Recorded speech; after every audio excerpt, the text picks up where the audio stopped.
Beautiful. Beautiful, beautiful, beautiful. Mm. The topic of the gift economy is something that, for me personally, over the past 4 years of exploring it, carried a lot of intensity. There were many things that got stirred up inside myself, and it was always like back and forth, like further layers that were able to be peeled apart. And I'm very grateful to have steered this process in a way where I allowed myself to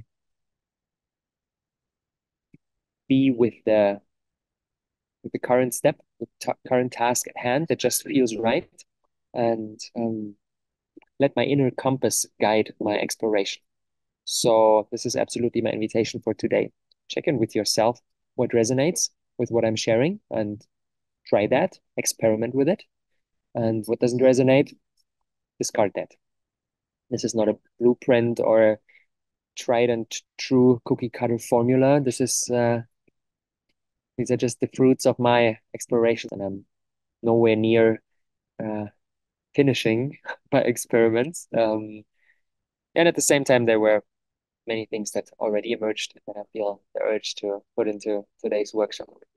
So check in with yourself, what resonates. Don't take anything at face value.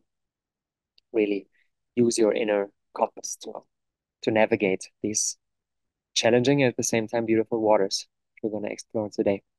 Um, Make sure to have something for note taking at hand, be it your journal or an online document. This can be pretty valuable because we're going to cover a lot of ground today um, to capture what arises for you.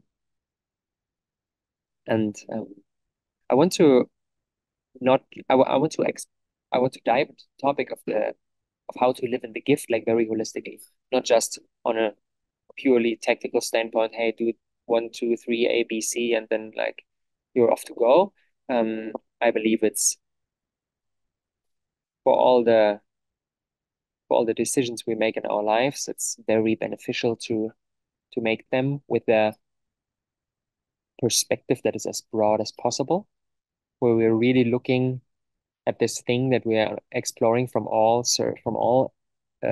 various angles, and to really check in with ourselves. How does that integrate with other areas of our lives, with um, other topics that are probably interlinked with it?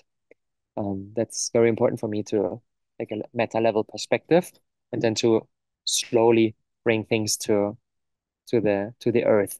That's why the first part of the workshop I want to dive in with you in a little philosophical um,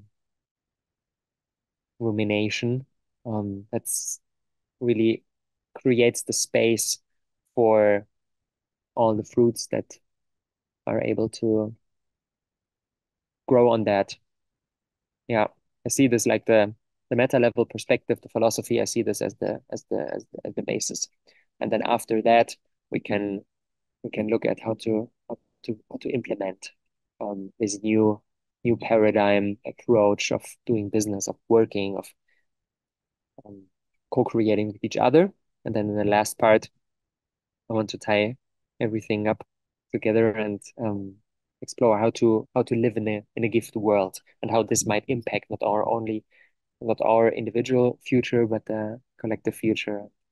Um, yeah, provide some inspiration for what might emerge in the days and months and years and decades ahead, and to really sense because what uh, what is a strong driver for me to lean more into the topic of the gift economy is not just like the here and now, but it's really like, okay, what do I want to invite for not only my future but for future generations, and then making decisions informed by this broader perspective.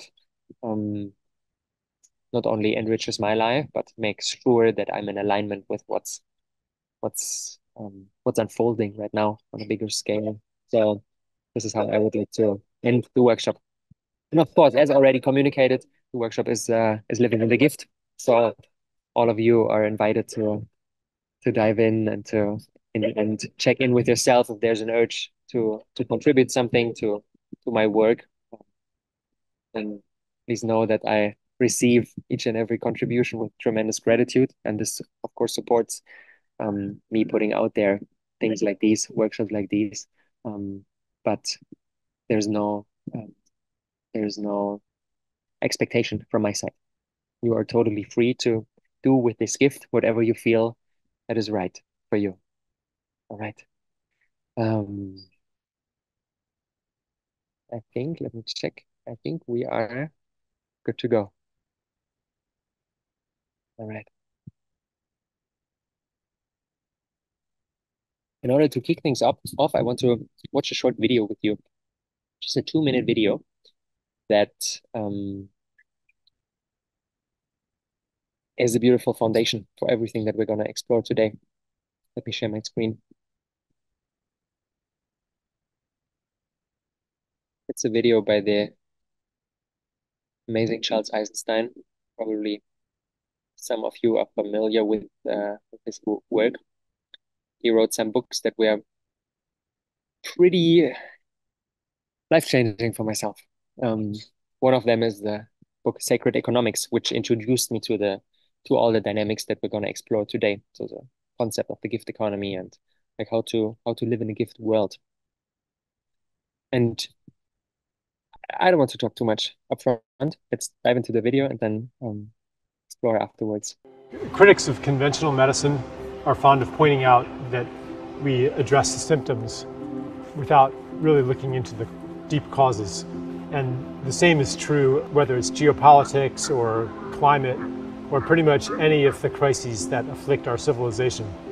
We tend to look at the most proximate cause, which is also the most easily addressed because it doesn't go into a deeply systemic level. And we're now realizing that none of our solutions are deep enough. And that even when the solutions seem to succeed, we end up with a different version of the same thing. So what is the deeper cause? There have been many candidates, for example, capitalism as the seed of all of our current dysfunction.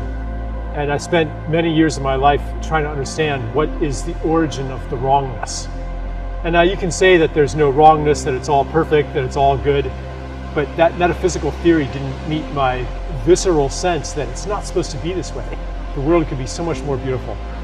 So the answer that I came to at one point was that the origin of all of this is a story and a self-perception, a way of seeing the world that you could call separation, that says that we are separate beings in a world of other. From that naturally comes competition, naturally comes control, naturally comes domination. And we see the results all around us. Separation from nature, separation from each other, from lost parts of ourselves, and so on. I mean, yeah, it is the problem, but it's also a phase of a larger process that is coming into its fulfillment in our time.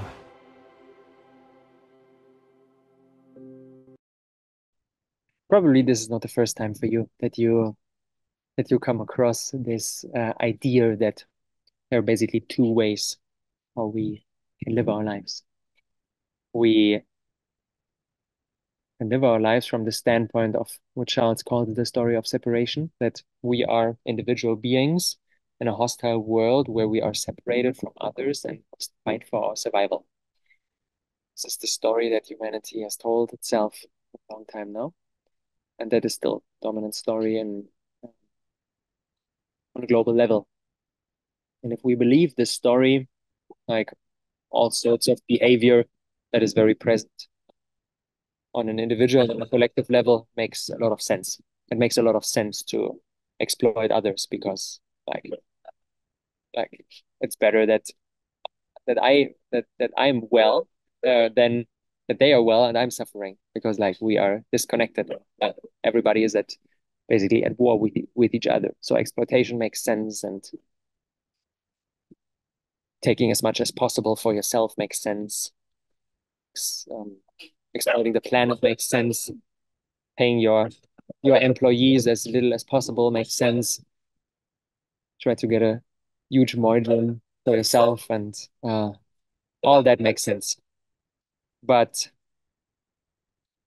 this story comes with the downside of a lot of suffering, not only in other people, but in ourselves too, because this fundamental richness of life cannot be perceived because we are basically in a fight for survival the whole time. Even if we don't call it this way, we are still in a fight for survival by earning as much money as possible and trying to look good and um, trying to be acknowledged by other people, and all like this whole I would call it separation red race of somehow trying to get above water into safety where we can finally relax. So more and more people in these times are realizing that living our lives from this story of separation somehow is not feeling right anymore. It doesn't resonate with us on a deeply profound level anymore. And an alternative story is arising right now, and this is what Charles calls the story of interbeing, that we are more than our bodies, that we are actually more than like what we can physically perceive, that we have an infinite soul, an infinite consciousness, that we all come from the same source, and after our physical bodies die, we all return to this source, and therefore we are all connected. Maybe you want to close your eyes for a second and tune into this alternative story. Maybe there were moments in your life where you were able to perceive it, where you felt the interconnectedness of all things. Maybe it was uh, during a walk in the forest where you feel like one with everything that surrounded you. Maybe it was um, in a setting with friends, or with a sports team, or um, with other people where the same journey as you are, and you were basically like melting into this one collective organism that is manifesting out of different bodies, but is like interconnected. Check in with yourself. Are there any memories that are coming up where you were in contact with this interconnectedness of all things, this perfection? Everything is one, and we are all one. Together form an holistic organism. And then the story of separation is just a story. We are ready to let go of. Open your eyes again. Maybe there were some memories coming up.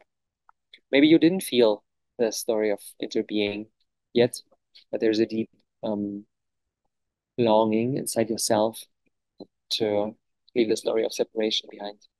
And as Child beautifully points out, it's just a story. Like there's nothing. Like there's no more truth in in the story of separation or in interbeing. It's like you cannot prove it. It's just like it's just a story that we tell ourselves, and we can live from one of these stories our whole lives, and it has a dramatic effect on how we are living life. So it's not it's not my intention to convince you of something. It's an invitation to make a decision, because as it with every story, we can believe it and live our lives upon it, or we can just put it to the side because it doesn't resonate with us anymore. Like the same way we abandoned the story of Santa Claus or of the Tooth Fairy that our parents told us when we were younger, and then at a certain age we realized I don't resonate with this story anymore. No, somehow somehow it feels like this chapter is over, and then we shift it into a different story. Um, it's a decision. It's a decision, and it's really important that we remind ourselves of this being really a decision, because it gifts us with the ability to, from one moment to the other, cause a profound shift in our lives. Because if we approach life from a different perspective, if we're living in a different story, then the things that will manifest in our lives will change profoundly. If we decide for separation, we create more separation. And if we decide for interconnectedness, we create more interconnectedness. So if there's a little skeptic inside yourself, then I want to invite you for the next 2.5 hours, 3 hours to pretend that you're believing fully the story of interbeing. And afterwards, check in if you want to continue this experiment over the next couple of days, weeks, maybe even longer. But yeah, give it a chance. Give it a chance. See what kind of miracles might unfold out of that. Hmm. There, like our minds have a really hard time grasping this story of interbeing, and that's why there will be many things coming that will challenge our minds. And it's super important to not make the really important decisions in our lives just on a mental level, um, but really involve all other parts of our system, of our hearts, bodies, our soul, and like everything. Make an informed decision with all the all the with all the necessary parts. Yeah. If we believe the story of separation, that we are separate individuals in a world of other where we need to compete for our own survival and reproduction, then something like the gift economy, like living in the gift, doesn't make any sense. Because like I'm like, why would I give something away without knowing what I get in return? Like, am I crazy? Yeah. If you're living in the story of separation, everything that we're gonna talk about today does not make any sense. And this is the case because the current economic paradigm, like the standard way of how work, how business gets executed right now, is built on the story of separation. And for me personally, the gift economy is the applied translation of the story of interbeing to the realm of work and entrepreneurship and creation. Because if I sense that we are interconnected, I naturally trust you because you are me. Like, why wouldn't I trust this incredibly wise collective organism? And this is like applied spirituality. For me personally, it's a completely different thing than just like sitting on your meditation cushion and like manifesting and like doing full moon rituals and so on and so on. It's nice, but the next step is to bring that into practice. And the the leaning. Oh, you can hardly hear my voice. There's music, but there's no music playing right now. Let me check in. Thank you for letting me know, Martin.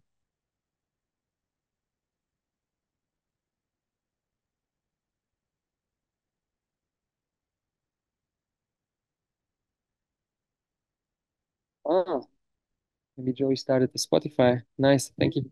Thank you for that. Yeah, Spotify is running. I think I think you started on your phone. Let me quit that. Yeah, there was not no music supposed to run in the background. Thank you for letting me know.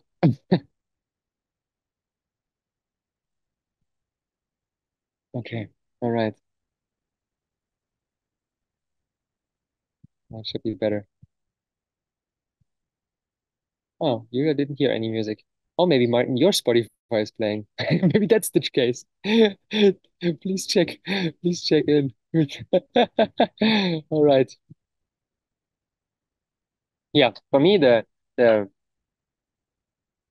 leaning more and more towards living in the gift is applied spirituality, is applied interconnectedness on really like hands-on day-to-day level. And this is what really drives me. This is what, yeah, SoundCloud was playing in the background for Martin. Nice. I hope it was a nice track. Hope, I hope it underscored words. All right. Um, it's really like it's really an invitation to more and more embody what is in resonance with how we want to live life in the future, with what is really our hearts telling us um, to lean more and more into it.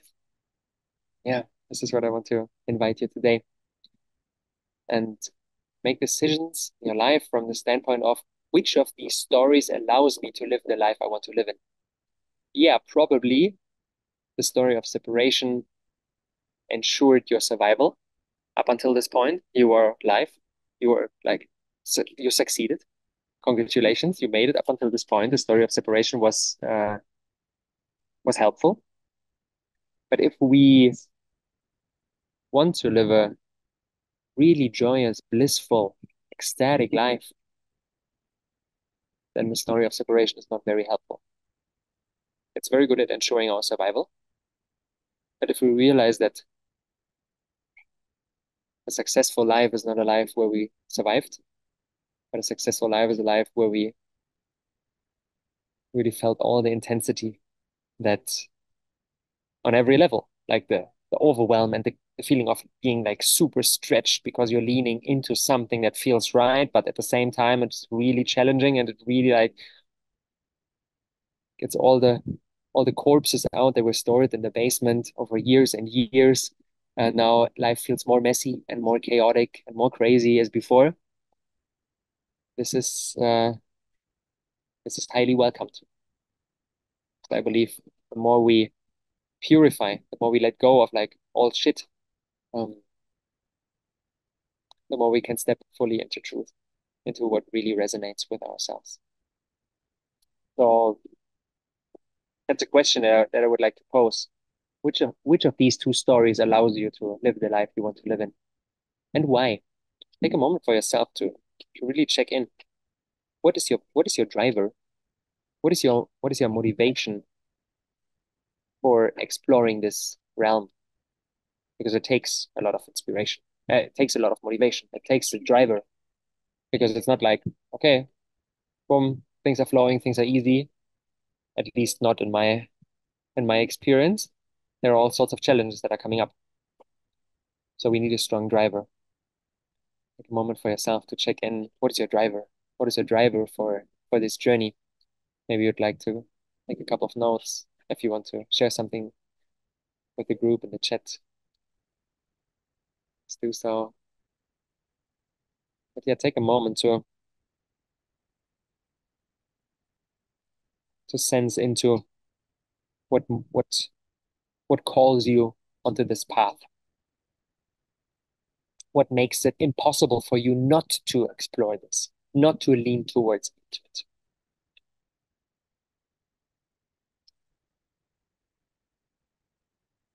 Maybe it has something to do with how you want to see the world in the future. Maybe it has something to do with your children. Maybe it has something to do with the environment. Maybe it has something to do with a certain emotion that you want to feel more and more.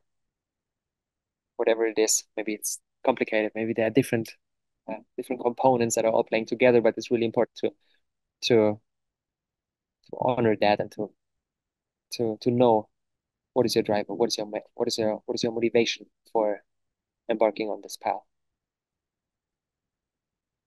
It's naturally drawn to it.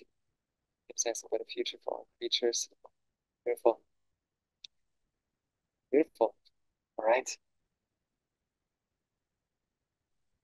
There is this says building awareness that all humans should be there for each other and give out of heart. Beautiful. In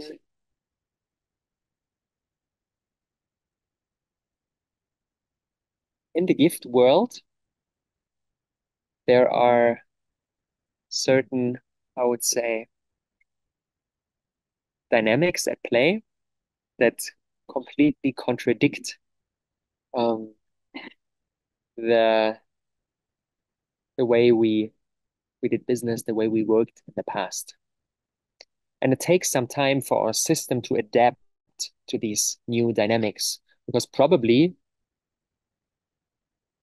most of us grew up in a world where we or got told by our parents, by teachers, people that we watched on television, by movies that we watched, like that in life you get nothing for free.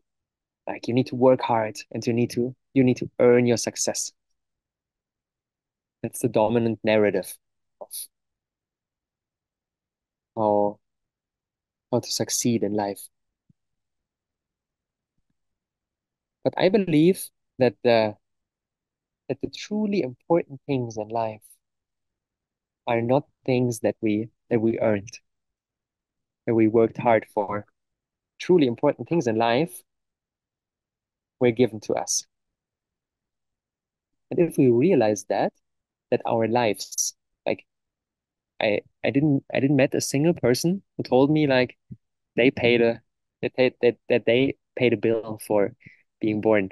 No, we just incarnated. It was just a gift. Like the sun, the warmth of the sun, feeling this on our skin is a gift. The air we breathe is a gift. The relationship with our parents that they gifted us, like life, is a gift. Like our friends are a gift, like our partner, like all the people in our life. We don't pay them to be our friends. We didn't convince them because we put in so much effort. No, they just like us and they like to spend time with us and they're like, here, this is my present. I want to gift it to you. Let's share this, share this space together. So if we realize that the truly important things, like a hug from a loved one, or like I saw Kim playing with your little one, like every time I'm with Leonel, it's like that's what a profound gift to be able to just perceive this, how this little human being walks through life and is so curious and explores everything and like the smallest things, seeing a little snail on the path after it was raining the night, like and exploring this little snail. Like this is a gift. What a tremendous gift to be reminded of the innate beauty of life. And moments like these remind me that at the root of our existence is gratitude. If we really realize what we were all given, then it's impossible not to feel gratitude. It's impossible not to walk through this life with this sense of I hit the lottery. Like just just to be here is like wow, wow. And if we realize that, and if we deeply connect with this gratitude and leaning more and more into the story of into being and into a life lived in the gift, gets more and more easy, gets more and more natural because it feels like an expression of what we are. Let's quickly look at where we are coming from because there were certain times and certain evolutionary steps where humanity was in contact with this story of interbeing. In hunter-gatherer societies, there was this beautiful saying that I came across um, because people were always like on the move. They didn't have any refrigerators or were not able to like store their fruit like their foods like for days, for weeks, for months. We are able to do that. So when there was an abundance of food, then it was there right now. And of course, you can only eat a certain amount until you are full. So how did people store food for bad times? They stored food in the belly of their brothers and sisters. Because when they had a huge harvest or they hunted an animal and there were like lots of food, they invited everybody in and said like, here, here's a gift, here's a gift, here's a gift. Please join me in this feast. Because they knew if they would share, if they would gift, then when in the future there will come a time where they are in need, they will receive a gift in return. So it only makes sense if you are gifted with a huge harvest of bananas. Like you cannot eat like all of them. It makes sense to store them in the belly of your brothers and sisters because you know that in a week from now, when you will feel hungry and they will have a huge harvest, they will share that with you too. So the banana in a week from now will be so much more valuable than the banana in the here and now that you cannot eat because you're already full. So in the past, there was no need for money as I could give you something now and I knew that I would receive something back from you or from someone else later when I needed it. And it was not transaction based. It was not like, okay, here you have 5 bananas. Next week, when I'm hungry and you have a lot of bananas, then you give me 5 bananas back. No, that was not the case. It was like, okay, here's an abundance, participate in it, I share with you. And I know that maybe next week when I'm hungry, I will get something from another person. Maybe I will give something to you and you will give something uh to this person over there, and they will give something to their relative, and then this relative will give something to me, and will be a circle of gifts, and we are all taken care of.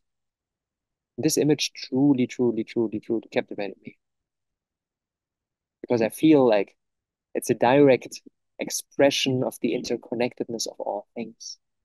To step out of this transaction based, okay, here 5 bananas and you give me 5 bananas next week, or maybe we put even an interest rate on that as we do in the current economic system. I give you 5 bananas now, next week you give me 6 bananas back because I need to make a profit.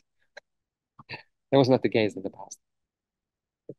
However, this only works if the community I'm in is small enough that everyone knows each other, so that everybody is aware of where are the gifts needed right now.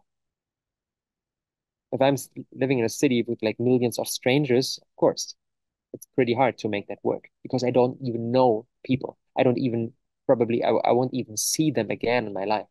But if it's just like small tribe, people living together, 50 people, 100 people, and I know everybody, then it's super easy to share because everybody knows me too. And with when next week I'm sitting there and I'm like hungry, somebody will come and share their harvest with me because they know that I shared in the past. And it's like a circle of gift. But when the range of our gifts get extended beyond the people I personally know, then something like money is called into existence. So that I give you the 5 bananas now and you pay me $5. So that next week when I'm hungry, I can take the $5 and buy another 5 bananas from somebody else. So the invention of a tool like money went hand in hand with the expansion of these living circumstances when people more and more surpassed Dunbar's number. Robin Dunbar is a British anthropologist who proposed the theory that every animal is only able to cultivate deep, intimate relationships with a certain amount of people, and this certain amount of people is tied to the to the size of their brains. And for us human beings, this is around 150. We're not capable of developing deep, intimate relationships with more than around 150 people. So if we live in closed containers, little villages like in this size, we know everybody, and things like free flow of gifts can just circulate. So with this expansion of living circumstances that were growing more and more beyond this scope of around 100, 150 people, then money got invented. And money really pushed us into an illusion of scarcity.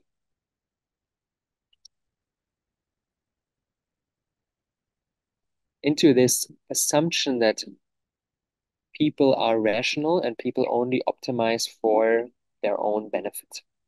So it doesn't make any sense for me to give you the 5 bananas without getting the $5 in return because I know that when I don't get the $5 for you now, then I don't have anything next week to buy 5 bananas again when I'm hungry. So I need to optimize for my self-interest. You need to optimize for your self-interest. And it's not in your interest to pay me $6 for my 5 bananas, and it's not in my self-interest to give you six bananas for the $5. We negotiate, and then we find an agreement, like 5 bananas for $5. Okay, we can both live with that. Like I would prefer to get more. You would prefer to get more, but somehow we reach um an agreement. So we can really easily see how this immediately pushes into this narrative of scarcity. But as I said, it's just a story. I believe deep down, we as human beings, we love to give, even if we get nothing in return. Like if you're somewhere in the big city and before everybody had Google Maps on their phones, when you were asking a stranger for the direction, hey, can you please tell me the way to XYZ? Like you never meet people who are like, pay me, and then I tell you, uh, what is the direction to the central station? No, people just like support. Yeah, of course. Here you walk this, and then you turn right, and then afterwards left, and then you arrive. Like we love to give. We love to give. But if we are forced into a system where there is a disincentive to give, of course we slowly get out of touch with that. But for me, it was really important to realize that everything that we're talking about today is not something new. For me personally, it's something innate in humanity that we are just invited to remember and to cultivate again, and to cultivate this relationship with something that feels deeply familiar inside ourselves. But of course, through the um, through the implementation of money and this ensuing illusion of scarcity that there's not enough for everybody, then the habit of greed becomes natural. Like if you ask people why are there why are there so many people suffering in the world and don't even have enough food? Like so many people will ask, yeah, because people are greedy and like the billionaires and the business people and like everybody's taking as much as possible for themselves so that then for the weak people not enough is left. But I really want to question this the whole notion of people are greedy. But I think it's not something innate in nature. Greed is a symptom of a deeper problem. It's not the cause. If we fight greed, we are fighting against ourselves and we are perpetuating the separation. Greed is a symptom of our assumption of scarcity. If if there's real scarcity, greed would make sense. If like just like the two of us would be living on a planet and there were only 5 bananas, no more bananas, nothing else to eat, and we are both hungry, it makes sense to try to get not only just 1 or 2 bananas, but maybe 3 or 4, or maybe even all 5. It makes sense because like there's not enough for everybody. If we perceive scarcity, greed is something it's something sensible because like I want to fill my body. I'm hungry. But if there is abundance, then greed doesn't make any sense. Imagine a setting like the two of us are living on this planet, and there are like bananas everywhere, everywhere, like here and there. Tomorrow there will be more bananas growing, and so on and so on. Like imagine me cutting this banana tree and then hoarding it, and then cutting another banana tree and hoarding it again, and you're like, what the fuck are you doing? There's like an abundance of bananas. There will be more bananas than we can ever eat. What are you doing? In a setting like this, where we perceive abundance, greed doesn't make any sense. Greed is super silly. Everybody would realize that. So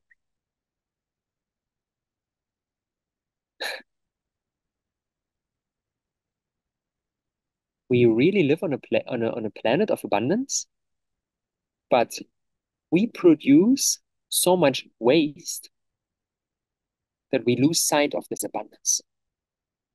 The illusion of scarcity arises because we waste so much and we do things that serve no meaningful purpose. For example, producing weapons. Like we need resources for that, and then these weapons destroy other things, like whatever, houses, lives, and so on. So there are like on there are resources needed, and there are resources destroyed without providing any, without fulfilling any real human need. And this is for me the definition of waste. And unfortunately, in the current economic landscape that we're living in, there are few few incentives to produce products that last long and that are easy to fix. Like the couple of months ago, I switched to the Fairphone because it's modular. Like yesterday, when I was driving on the scooter, um, somehow my headphones were not working, so Google Maps was not speaking to me like what is the direction I need to go, and so I know that's not something you should do, but somehow I did it. Like while I was driving, I pulled the phone out of my pocket, and then I had a quick glance where I need to go, and at the same time I was driving, so I was holding the phone like with two fingers or whatever, and then there was a little bump on the road, and like I lost the phone, and it fell to the ground and was like all over the place, and I thought like, oh fuck, I destroyed it, but somehow nothing happened. But even though the screen would have would be broken, then I could just replace the screen and everything else, the battery and the camera and whatever, is still working. Like this modularity is what I love about the Fairphone. But doing that, building products like these is something that is quite hard in the current economic landscape because it's so much cheaper to build products that need to be replaced after 2 or 3 years. So for $700, I can buy this phone. Like on a technical level, I could get an equally good phone for I think maybe two, three, maybe even 350 bucks, like half the price from Samsung or whatever. And that's why it's not too many people gravitate in this direction because it's like just on a value level, what you get, like the quality of the phone that you get is like for $700 buying an iPhone is like a great phone. It's absolutely true because Apple doesn't care as much about not producing that much waste. That's why they can manufacture a cheaper product that is better. So the current economic landscape that we're living in right now incentivizes producing waste. Another form of waste is owning things that are not used most of the time, like owning a car that you use for an hour in each 24-hour cycle, like 30 minutes driving to work in the morning, 30 minutes coming home from work in the afternoon. And the rest of the time, this car is like just doing nothing, or a lawnmower, or a certain type of clothes that you wear twice a year or whatever. If we would share all these things, we would also increase the sense of community and we would need way less. We could have like one car for 10 people. We're sharing it. I use it like in the morning and then afterwards you use it and so on and so on. And this sharing economy that is arising more and more um, will result in us needing less goods and services and to reduce the amount of waste that we are producing. But the thing is, when we look to nature, there is no waste. Like this concept of waste is something that was created by us humans. Like if we look into a forest, a dying leaf gets transformed into food for another organism. Like it's full like circularity. Everything that is dying is used by another living being and therefore transformed by the ecosystem. I almost feel it like gifts that are continually passed on. Like a plant dies and it decomposes and becomes part of the system again. But if we realize that this is something that was human made, then we have the power to design a different system without waste, where this abundance that is underlying under everything is able to be perceived again. Like as I said, when the two of us are sitting on an island where there's like full amount of bananas and we destroy like 95 of the bananas because we hoard them and they will get bad and like so on. Of course, we can create artificial scarcity. But if we stop these behavior and we realize, fuck, we're living on a planet of full abundance. If we just stop like this not useful behavior, then it's enough for everybody. So the the current capitalist paradigm that we are living in, where the economy needs to grow like continuously in order to just be able to uphold the current setting, this deeply contradicts this whole notion of producing less waste and making people realize that we are living on a planet of abundance. Because if people would realize we're living on a planet of abundance, then people would relax more, people would not consume so much, and so on and so on. And the economy wouldn't be able to grow, and the rich elites wouldn't earn so much money. And yeah, I think you're probably familiar with the whole dynamics at play. I already explored them in depth in my book and Guys Custodians and talked a lot about it, my content. So a lot of jobs would be lost. But the thing is, because a huge portion of the work that people do creates things that are not needed. Like imagine working in a car factory and knowing that 90% of the cars or 90% of the time the cars are used, um, it's like waste. Imagining spending 90% of your working hours doing nothing valuable, being like occupied, like a hamster on a wheel, like running, running, running, running, doesn't produce anything, but exhausts you. So we could like equally pay people to dig holes in the ground and then afterwards to fill them again. And then dig another hole and to fill it again. Like that's equally senseless. Equally senseless compared to producing power that is just sitting there for 90%. I just posted in the chat that you'd like to share something. Yes, please. So unmute yourself. I'm curious what you'd like to share.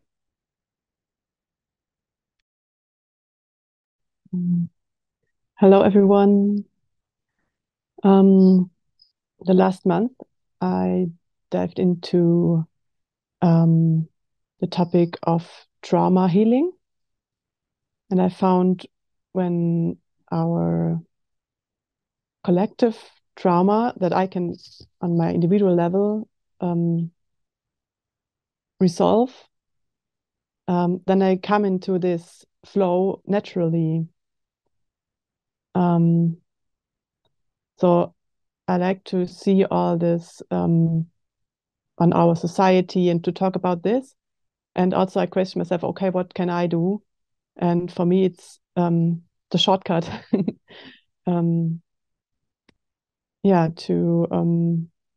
What I did, I eliminated the fear of being in real contact. And I experienced what real contact means. And I didn't even know that I didn't live that. So for me, this is was very easy. It's very easy when we connect with music, because music makes a totally different flow, and also with honest sharing by Gopal. Yeah, so that's what I wanted to contribute. Thank you for sharing, Jennifer. It's so interesting. Like there are a lot of invitations out there to get into contact with the story of into being. And of course, like physical touch is the simplest thing we can do to deepen the level of connectedness in lives. And we more and more realize that we are not separate individuals. Yeah. Thank you for your sharing. Appreciate that. Mm. Like for me, the medicine for everything that we just explored is to really observe from a higher level perspective what is going on, to feel this gratitude for everything that we have been gifted, and then developing trust. And I want to explore a little bit how to how to develop this fundamental currency of the story of interbeing. Trust is something that is essential to us making the leap into this new world. Yeah. But underlying basis for me is gratitude. And this is what makes the gift economy so beautiful for me, because an exchange of gift creates gratitude on both sides. If I give you a gift, you feel gratitude for having received it. And if you feel the urge to give a gift in return to me, I feel gratitude too. So we are both enriched, not only because we shared like these gifts, but the fact that we shared gifts enriches us too. And if we do that more and more, it becomes easier to trust. Of course, in the beginning, it's scary. In the beginning, it's very scary. Like there's a deep fear of if we give, and we like if I give you my 5 bananas right now, and then next week I will be hungry. I'm afraid that I will not get anything in return. And if I'm afraid, then it's natural to control. It's natural to hoard, to keep all the bananas for myself without sharing them, without passing on my gifts. Yeah. So it's natural that we develop this need to accumulate to feel safety. But yeah, we realize that by slowly stepping out of the story and making different kinds of experiences, like Jennifer just shared, if I deeply connect with another person, if I deeply connect with the tree, if I deeply connect with like the whole beauty and immensity of Gaia, the more I do that, the more I realize, wow, I've been given so much, and it only makes sense to pass on my gifts. And if everybody would do that, we will have way more abundance than the scarcity right now, because bananas are going bad with people being hungry. Like, what a waste. What a waste. In the gift culture, you receive from someone else if you need something, and you pass on your gifts to people who need them. So security is developed through giving, through the relationship. Like the relationship in the gift culture is the most important currency. Because if I develop deep, meaningful relationships with many people and I share my gifts with them, like I feel secure, I feel safe that when I need something, I will receive gifts in return. And at the same time, each gift strengthens these relationships and deepens this new story. So the more and more we lean into it, the easier it becomes. But of course, in the beginning, it's hard because our separate self tells us, don't give the 5 bananas away. Maybe you will need it next week. But sure, with the banana, it's easy to realize, okay, the banana will be bad next week. I cannot eat it next week, so it makes sense to give it away. But with something like money that doesn't rot, it's very easy to hoard it. It's very easy to hoard it because we're like, no, the money doesn't go bad. I still have my $5 next week and next month and next year. If I keep it, like it's my ultimate safety. And we derive safety out of money, whereas past past generations derived safety out of relationships. And what we are realizing right now, what is unfolding on a global scale, with the slow but steady economic meltdown, like currencies are becoming more and more unstable. More and more people realize, fuck, even money, even what I thought will bring me safety and security doesn't bring me safety and security anymore. Like like I recently watched a video on YouTube where like really rich people, like millionaires, billionaires, they were afraid that in an instance, all their money is gone when the government does some crazy shit and everything goes into chaos, and people are gravitating more and more towards cryptocurrencies and so on. But all this is driven by a deep fear of, okay, what kind of money is safe? But if we realize that the biggest safety we can get is not through money, but through relationships, then we slowly transition into this new world. And this is what trust is about, to act without a guarantee, without knowing what we get in return, like jumping without knowing where exactly we will land. And that's hard. Our separate self tells us not to do that because it's scary. But the only possible way to bring this new story more and more into reality in our lives is to do it anyway and to take the first step. Really, it's a decision. It's really that simple. It's really that simple. It's just a decision. Okay, I will trust. And maybe there will be moments where I don't get anything in return, where I don't land like safe. And then I realize, fuck, no, I will never trust again. But then we're invited to lean into trust again and again and again and again and again. And this is what leadership is for me, to really express what you believe in, even though it's difficult, even though it's hard. And yeah, why is it so hard? Like this comes back for me to how we were born and how we were raised. One of my most important books that I see if I have it here. No, it's at home. That I recommend each and every single human being, and that I recommended 3 times in my book, is the Continuum Concept by Jean Liedloff. And Jean Liedloff is a woman who lived many many years with tribes in the Amazon rainforest, and he explores why the children there are full of trust, like so peaceful. They don't express any violence. They're almost never crying. Why is that the case? And why are all these behaviors so pronounced in our Western world? And she realized that through the way of birthing children and through the way of treating them in the first months, we either instill a deep, deep, deep, deep, deep sense of trust in them or a fundamental mistrust into life. So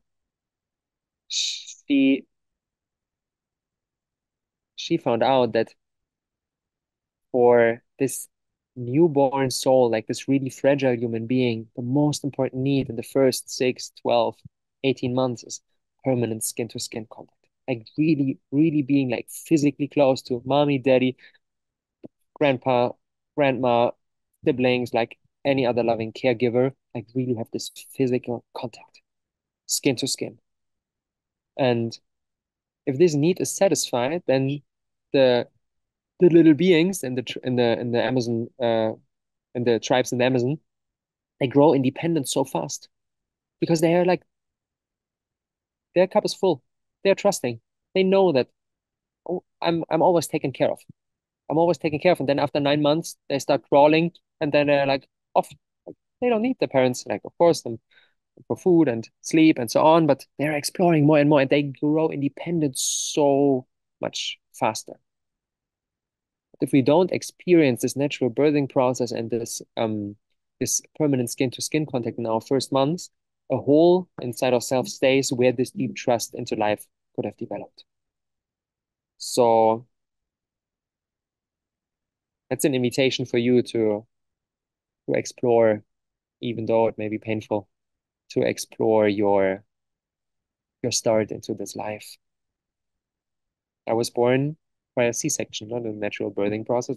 It's the first chapter I explore in the book Gaia's Custodians, and of course this had a profound effect on myself. And I know a lot of people who are like, were after they were born, because they were born prematurely and they were put into some incubator and like all sorts of crazy stories.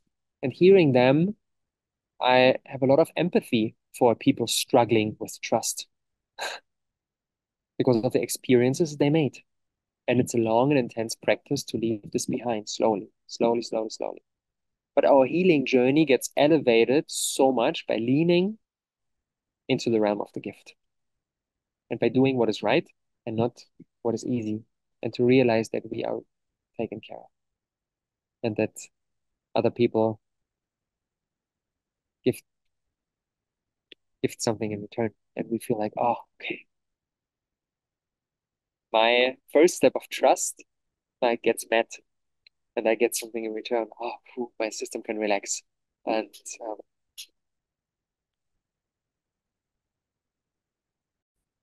for sharing by you, I just want to read it. Here's a trust story that happened to me recently. I live my life not reasonable when it comes to money right now. So I recently ran out of money before the month ended.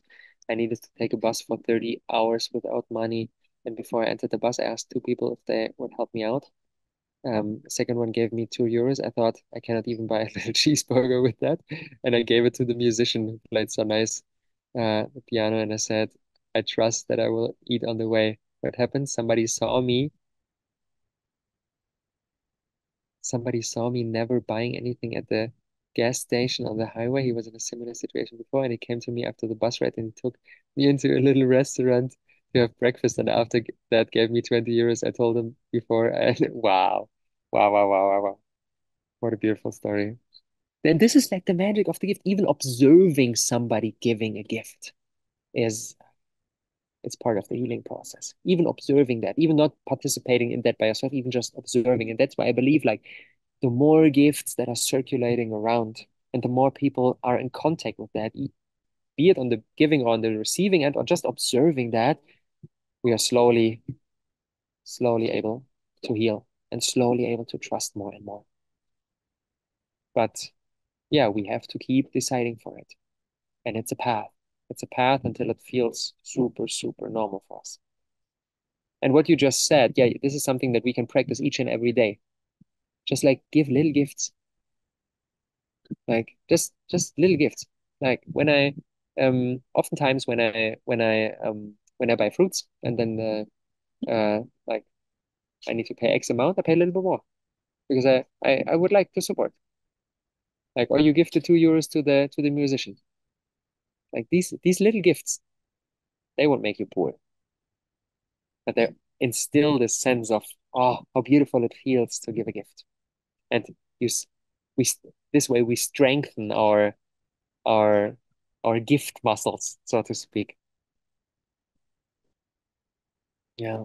And yeah, it's of course we are still partially living in the story of separation, and out of that um the necessity to control, and partly we are living from the story of into being with like full trust and gratitude and surrender and so on. And it's like it's challenging to navigate that, but it's needed, it's important, and we feel that in our hearts that it's important. Yeah. As I said, we are invited to learn to make gifts. We're invited to relearn that. And with that, like even though the gift economy is not fully present on a global scale, like we can make it present for us. Like imagine like somebody at the at the grocery store says, okay, like for everything that you are buying, like this $12, and you're selling, I want to I want to pay 13. You can just do that. Nobody can stop you from living in the gift economy. You can just do it. Even though the other party doesn't live in the gift economy. You can always pay more than the asked price. But of course, this only feels right for the products you really love. If you're like, no, $13 for this, no, that doesn't feel right. If that's the case, don't buy this product at all. If you don't feel good with paying more than the asked price, don't pay it at all. Don't buy this product at all. And instead, I would funnel the savings out of not buying products you don't really love and you're not able to pay more for that. Use these savings to funnel that into products you really love and you have the capacity to pay more. Like this, like stepping into the gift world makes it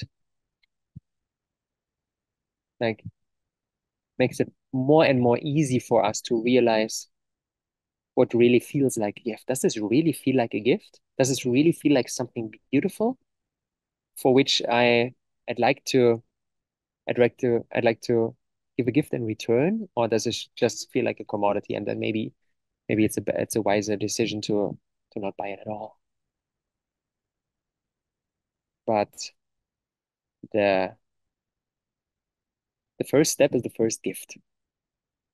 The gift economy only starts when the first person is stepping into trust without knowing what they will get in return. And as I said, this requires a deep healing and maturation process. This requires integrating what I call the four archetypes of custodianship. Like being a custodian, being a caretaker, being a guardian, being a protector of the whole of what is really sacred for us. Stepping forward into the leader that we can be, and being able to make the first gift. Because for me, like the first gift, this is where the most magic is. And like when there are no gifts given at all, and then the person having the courage and having the trust to give the first gift without knowing what will happen, this enables everything afterwards. Because then there will be somebody receiving the first gift, feeling a gratitude, and for them it's a lot easier to make the second gift, and then the third gift, and then the fourth gift, and so on, and then the ripple effect, and then there are like gifts everywhere. But developing the capability to give the first gift requires a deep maturation process, and requires like what I call um, embodying the four archetypes that are important for that. Yeah, like first one is the archetype of the romantic. Um, a romantic is deeply falling in love with everything. The romantic values beauty and values um, art and music and physical touch and the little things in life.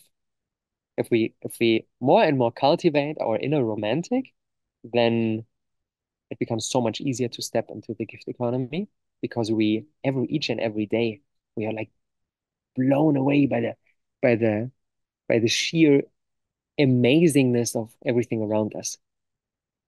Like this whole notion of, oh my God, wow, look at this butterfly. Look at like, wow. Like this, feeling this deep sense of gratitude makes it almost impossible not to step into the gift economy.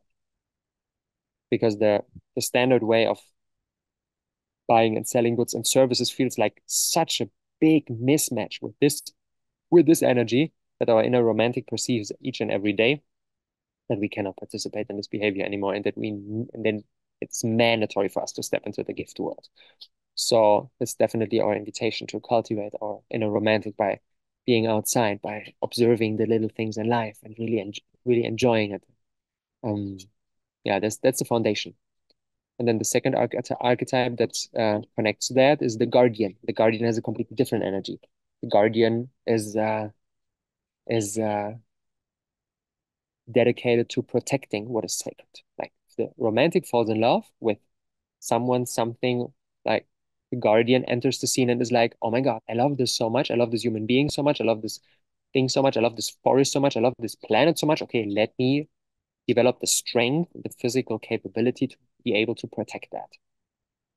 So that when somebody destroys what is sacred, I have the capability to protect it, to guard it.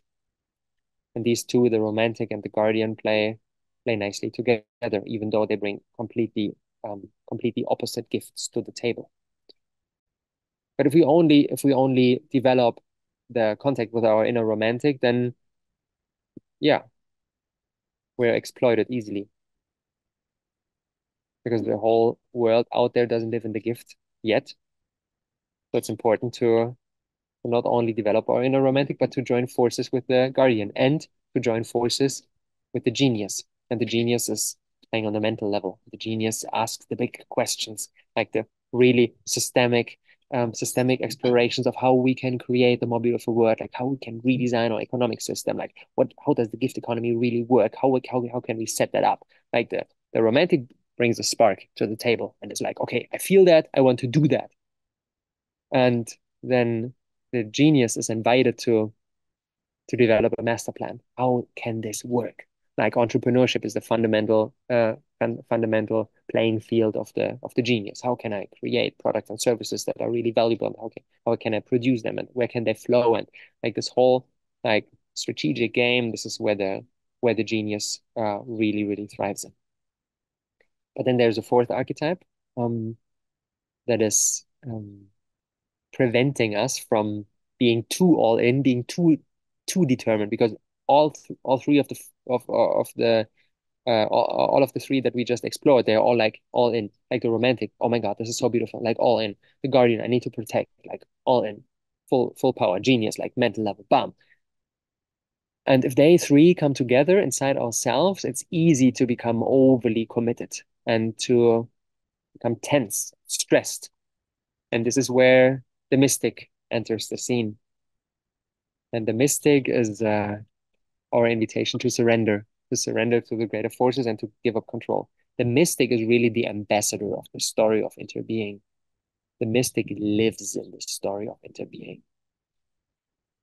While the guardian has a strong presence in the story of separation. When something is not in alignment with truth, with beauty, with goodness, the guardian has the power to protect that, which requires some mastery of separation. And this is what is really important for me to to to share, that of course we are invited to wholeheartedly dive into the story of interbeing, wholeheartedly dive into the story into the gift economy, because our inner romantic tells us we need to do that. There's no other way. But we need to develop the smartness, how to do it right, how to make it possible. And this is where the genius and the guardian play together. But the mystic gives us with this feeling of, I don't know how everything will play out, but I sense everything will be all right. I'm going to do it. I'm going to just leap into the unknown. And these four together, and that's why I work a lot with them, and with all the containers that I will be opening in the future. I will work more and more with them, because I sense um, that they like somehow all contradict each other, and at the same time complement each other so beautifully. And that we are invited to really cultivate all four of them, and leaning into the embodiment of each of them makes the gift economy easier. The more we lean, the more we cultivate our inner romantic, the easier it gets to lean into the gift economy, because like, oh my God, everything is so beautiful. I just want to share. I just want to give. Developing our inner guardian makes it easier to lean into the gift economy fully, because we feel strong, like physical presence. We feel capable. We feel strong. We feel that we have the power to protect ourselves. This makes it easier to step into the gift economy, compared to if we feel like fragile and weak. Stepping into the gift economy gets easier too if we cultivate our inner genius, if we develop like the mental capacity and the smartness to like figure things out when things don't go according to plan. Like when we give our first gifts out there and we don't get anything in return, and we're like, our inner romantic sits in the corner and just cries, oh my God, this is not working. Then the genius enters the scene and is like, okay, let me figure out what went wrong. What can I improve? Like, how can I create more value? How can I communicate better? How can I create a better system, and so on and so on. So developing this characteristic inside ourselves, this archetype, enables us to step into the gift more and more. And the same is true for the mystic. The more we connect with our inner mystic in meditation, in like all sorts of surrender practices, be it breathwork, be it psychedelic medicine journeys, and so on and so on, like where we are forced to give up control, like where we cannot uphold control, life just takes over, and we realize we are taken care of, we are safe, we are secure, then it becomes more and more easy to really step into the gift realm fully. So these four archetypes are, for me personally, an important tool, an important lens, an important perspective, how I look at things, and especially how I look at my own capability of leaning towards living in the gift. Because I know that if I cultivate all four of them, it becomes supernatural and I become capable, and it almost becomes easy. And if I lack certain of these qualities, of course that's difficult. And then maybe working on the how can I live in the gift economy level is not the best use of our time, but really integrating one of these archetypes first, because we know that if we cultivate them more and more, then it becomes easier um, to implement something like gift economy.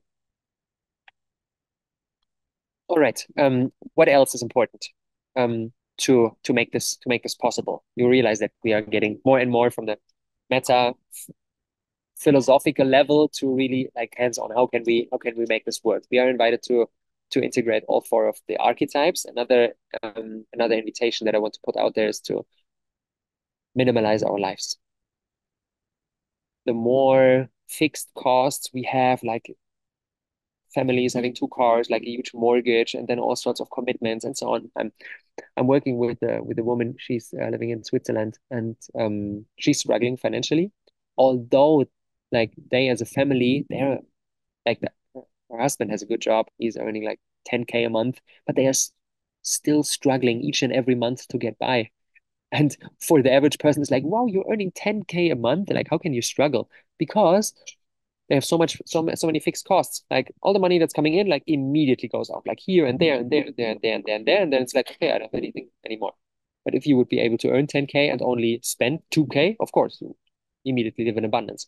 So minimalizing our lives, reducing our fixed costs makes it so much easier than compared to us needing to bring in X amount of money each and every month and feeling so much pressure. Then of course it gets harder and harder to lean into the gift economy. So it's like a fundamental characteristic of entrepreneurship as it is expressed right now is to like hire employees as soon as is possible, because you project this future growth and you want to be prepared for that. So you're basically making like huge steps before you need them and maybe even before you can afford them, like moving into this nice apartment that you currently cannot afford, but you think like, oh, I'm starting my business right now, and then when I'm living there, I can like maybe even like for the first couple of months I can afford it, and then my business will take off and I will be rich and I can afford this apartment. Let's move in there. But this kind of behavior, doing steps before we can afford them, makes it incredibly hard to live in the gift, because when we live in the gift, there's no control. So I want to invite each one of us to do investments and get more stuff and move into the nicer apartment or whatever we want to do after gifts were coming in.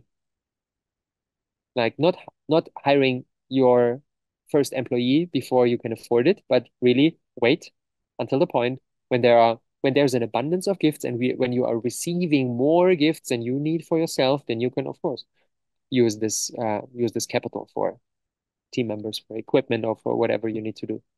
I think if we make like big investment decisions like too early, we almost bound ourselves to the current economic paradigm of control, because it's super hard to trust fully and to surrender and to live in the realm of the gift if you have this like huge amount of money that you need to earn each and every month.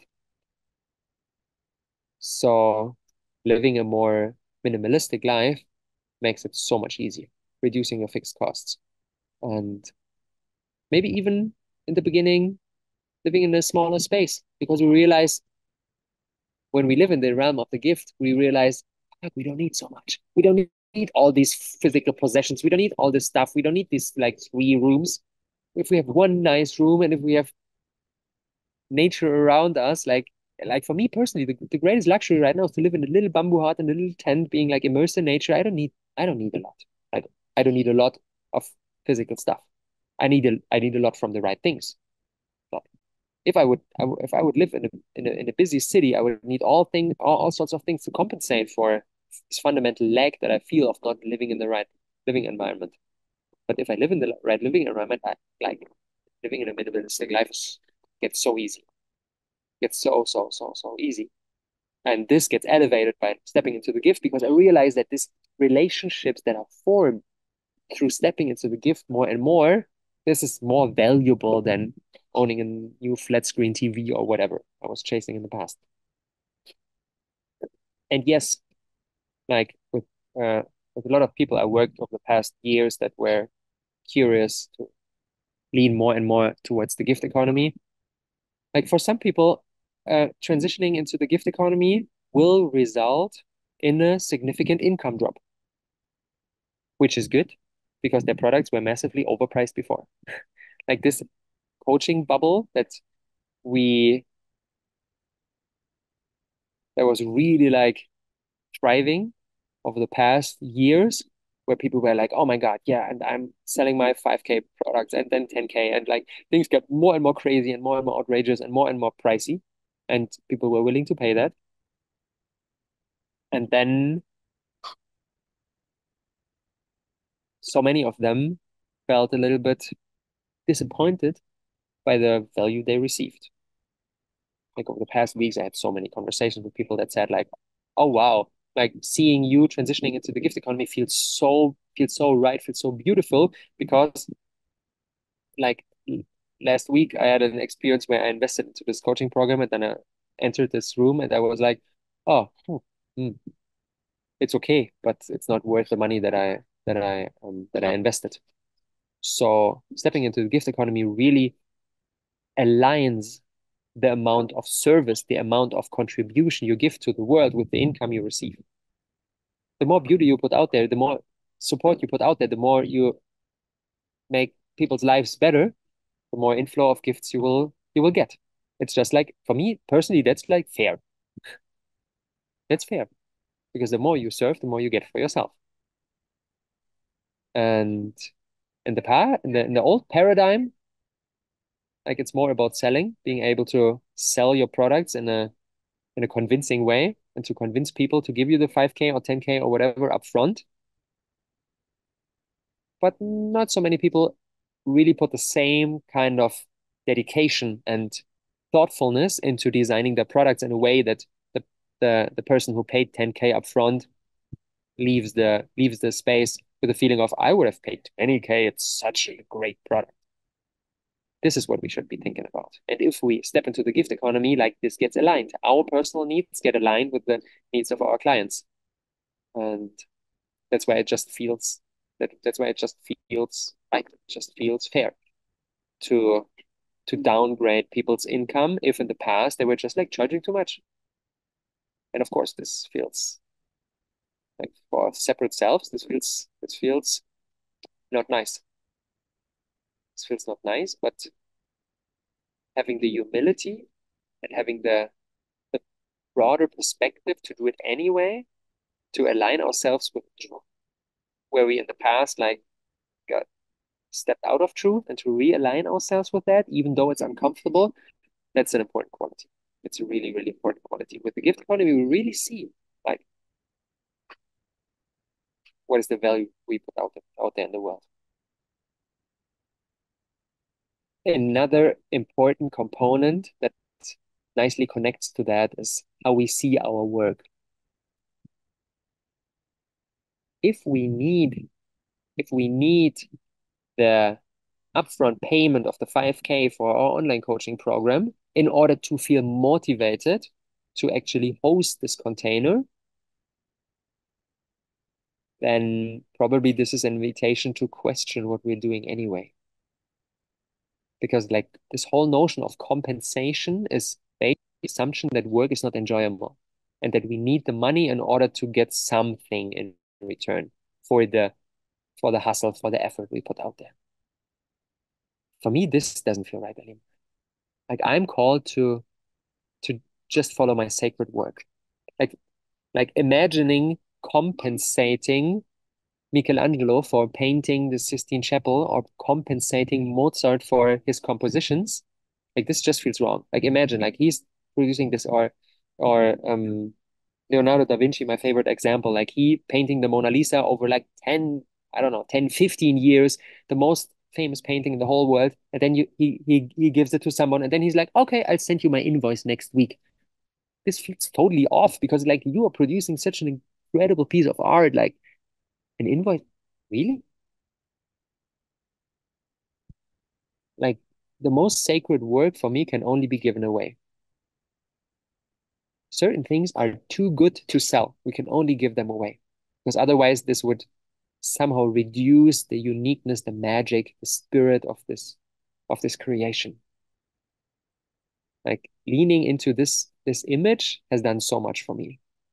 Um, because I realized where I'm not following my sacred work and where I actually need the money in order to feel good. Like when I'm coaching a client and I'm like, oh, this whole process is so draining. It doesn't fulfill me, but at least I get the money. It's okay. I can pay my bills with it. But if we step into the gift economy and we don't know what we will get in return, like, I don't want to be working with this client where I feel drained. It doesn't feel like my sacred work. Yeah, Raja, gift economy also helps us to increase the quality of work. It raises the standard. Like, it raises the standard. Like, what does truly set your heart on fire? If you would do it without receiving money in return, then counterintuitively, you will get the most for it because people will value your gift so much more because it's just better. And in the old story where we did all sorts of work just to earn a living, um, we needed the compensation in order to feel okay to put this effort out there. But really, like connecting with the artist who's producing a piece of art where all his love and soul and like everything is put in there, and he's like one with his creation, then the reward you already received. Like just creating it, just producing it, just writing this book, just creating this online course, just creating this drawing, this music, this whatever we are doing. Like this was so fulfilling. Like just hosting our coaching container, like, oh my God, this was so amazing. In the evening, I go to bed, I'm like, I did such an important piece of work today, and I grew and I real like, wow, thank you for being able to do this work. If this is our modus operandi, how we are navigating like our work, only then we can step into the gift economy. Because otherwise we need the money, and we will not step into the gift economy if we need the money in order to feel good, um, in order to feel compensated for the work we did. Again, it's a focus on quality over quantity. If I need this fixed compensation, if I need to be sure to get this 2K, 5K, whatever, maybe I'm doing the wrong work. So that's my invitation for you to question. Do you see your work as sacred work, or do you need the compensation? Of course, you need money to pay for living. I get it, sure. It like doing sacred work doesn't mean you cannot receive any money. But it means you don't need the money to feel good about your work, and then you can receive everything that's coming in with gratitude. And it's a bonus. You're already taken care of because you had a beautiful time creating this piece of art, and then you gift it away. And then everything that's coming in as a monetary gift is like, oh my God, wow, nice, thank you. But I didn't need it because I was already so full because this work was so enjoyable. So that's an invitation. That's an invitation that I want to pose. Check in with yourself. How much are you following your sacred work? Or maybe what kind of changes can you make in order to get more into the energy of sacred work? What kind of clients can you let go of? What kind of people can you invite into your space? Somehow, it's so interesting. The more we step into the gift economy, the more we are able to attract the right people. It's so interesting. If my frequency is on a level where I need the money to feel good, to be able to perform this work, somehow I attract people who are not so nice to work with. It's like this whole like, it's not energetically aligned. And the more I stepped into this gift economy, I attracted people where I like, oh my God, wow, doing this coaching session for 2 hours, I feel way better than before. I would have paid for that to be able to do this work because I enjoyed it so much and I learned so much for myself and so on. Somehow I'm able to attract completely different people than before, where the sacred work gets even more elevated. But yeah, it begins with doing the first step into really getting rid of all the work that doesn't feel sacred and leaning more into what truly, truly, truly, truly is in resonance with ourselves. But yes, and Julia, you said it. It would be great if people in all areas would do that, the hairdresser, the car seller, the supermarket, and so on. The thing is, like, the majority of people on our planet are not following their sacred work. They're hating their job. Like, they would never stand 8 hours behind the counter and do like beep, beep. Okay, that's $12, 57 cents. Okay, money, you get change. Next person. Of course, that's like, what kind of work is that? Almost feels like modern slavery. It's not enjoyable. That's not what we are here for. If we follow our sacred work, like, we are invited to step up what truly, truly, truly sets our heart on fire, and then follow that. And the thing is, the more people will do that, the whole system will change. If everybody would follow their sacred work, probably there wouldn't be a lot of people interested in working in a supermarket. Maybe the supermarket needs to change. Maybe it will not be a supermarket where, like, maybe the whole system would need to to transition into the gift economy where it's just like an open market outside. There are like items, all sorts of stuff, and then people will gift, and there's nobody needed to sit at the at the at the counter, because it's not needed. It's just like this job can just like fade away. This is what we talked about, waste. Like, certain things can just fade away because they're not needed. It's like paying people to dig holes in the ground and then filling these holes again and digging holes again, and like no value gets created out of that.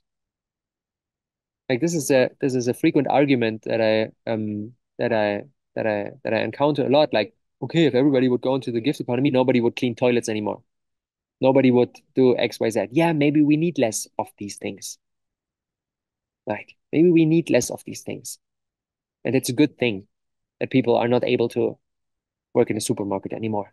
Or they're not able to, like, clean the road anymore and collect garbage. Yeah, maybe that's an invitation to produce less garbage. Maybe that's an invitation for us to embrace a circular economy and get rid of garbage altogether so that nobody needs to pick up garbage anymore.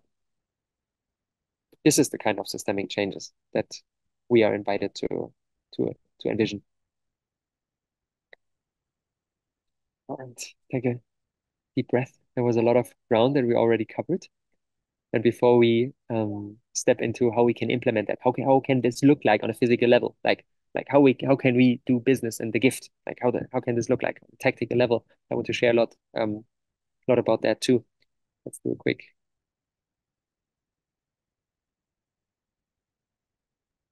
Mhm. Thank you for your sharings, Julia. Beautiful.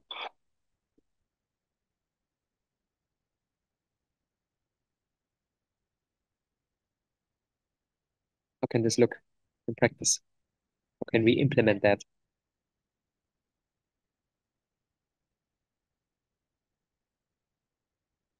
The long-term vision needs to be, and this is probably gotten obvious for you, the long-term vision needs to be living in a community and have a mutual, like, flow of gifts. Then we need less less of a resource called money, because I'm just like, whatever is my gift into this community. Maybe I'm good with children. Maybe I'm good at cooking. Maybe I'm good at art. Maybe I'm good at legal expertise. Whatever is my gift, I put it into the community, and everybody puts their gifts into the community too, and then each and everybody can benefit from all these gifts.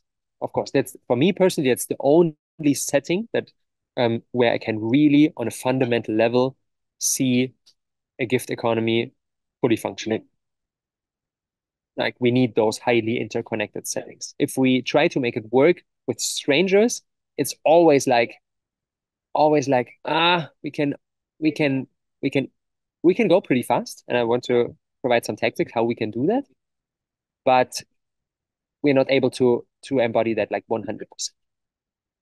Like, the long-term vision needs to be live in community with shared gifts from everybody, with diverse setting where people contribute various gifts. Of course, if everybody would contribute the same gift, of course it doesn't work. We need like various people from all walks of life, different ages, multi-generational communities.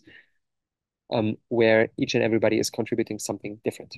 Some people are building houses, some people are taking care of food, some people are supporting children, some people are making music, and so on and so on. And then we need less money at all, and it becomes so much more easy to just share your gifts. And then there are some people in the community, they are good at earning money, they are good at entrepreneurship, they are good at like attracting financial resources, and they bring this into the community, and that's nice too. But this is really the future I envision, that not everybody is squeezed through the through the like through the tunnel of money, but some people who are really thriving in this game of acquiring monetary resources, they can bring these in, and people who are thriving in like on other realms, they can bring these gifts into the community, and everybody is taken care of, while everybody is liberated to only contribute the gifts that really feel like sacred work, and not be able to force to contribute gifts that don't feel like sacred. So that must be the long-term vision. But of course, how can steps into this direction look like? What can we do in the here and now? How could a purchasing process in the current economy look like, if we feel called to lean more towards the gift economy? Charles Eisenstein, for example, the amazing human being, that we saw in the video at the beginning of the workshop. He, for example, if he speaks at a conference or at an event, he charges no speaking fee, but he lets the client decide afterwards what feels right.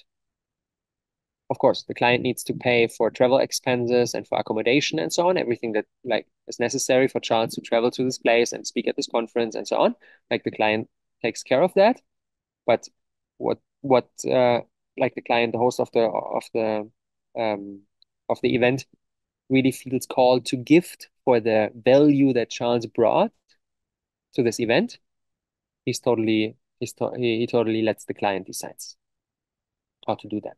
This is like a hybrid version of charging for what is essential to be able to do this work, to contribute that, like to book a book a book a book a train ticket and have some breakfast before. It's like essential, otherwise he could not perform his work, and he charges for that. But everything else is gift based. Or if he does retreats, he has the participants pay upfront for the accommodation and for the food. And somebody's in the waiting room. Let Sabrina in. He lets participants pay upfront for accommodation and food. This is not a payment to him, but the retreat is like co-created together. Everybody is paying for that's the same model how we are doing it at Custodia. Everybody joining Custodia is asked to pay for their own travel expenses and accommodation and food and so on, and we enter into the space together, and then like everything that I give to this table, like all the support, all the coaching, and all the space holding and so on, that's a gift. I give that. And that's like a beautiful hybrid model to lean more and more towards it. But of course, like if it makes sense, if we host a retreat and we need to book a location and so on, and then it's like fully gift based, and then maybe people will not give as much so that we are able to cover off basic costs. This would make it really hard to um, to to to make this a reality in the long run. But it's really important here to not guilt people into giving, or to trying to convince them to give more. This is still like a separation. Of course, it's totally possible to step into the gift economy and still play by the rules of the old paradigm, and to really like jeopardize our own efforts, because people feel that.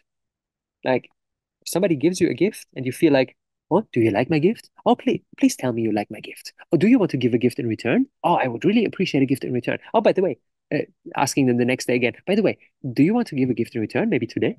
Like this is still like the old paradigm setting. This doesn't work. This doesn't work. It's about, and here it comes back to our sacred work. Of course, if we are not doing our sacred work, then it's not a lot of fun to give something away that was not a nice process creating it for you. You need the money for it because you need something. Otherwise, you feel exploited. But if it's welcome, Sabrina. Nice to have you here. But we already covered a lot of ground, but you can dive into the recording afterwards. Um, yeah, try to guilt people or convince them to give more. It's about really stepping into this place of really giving and letting go of the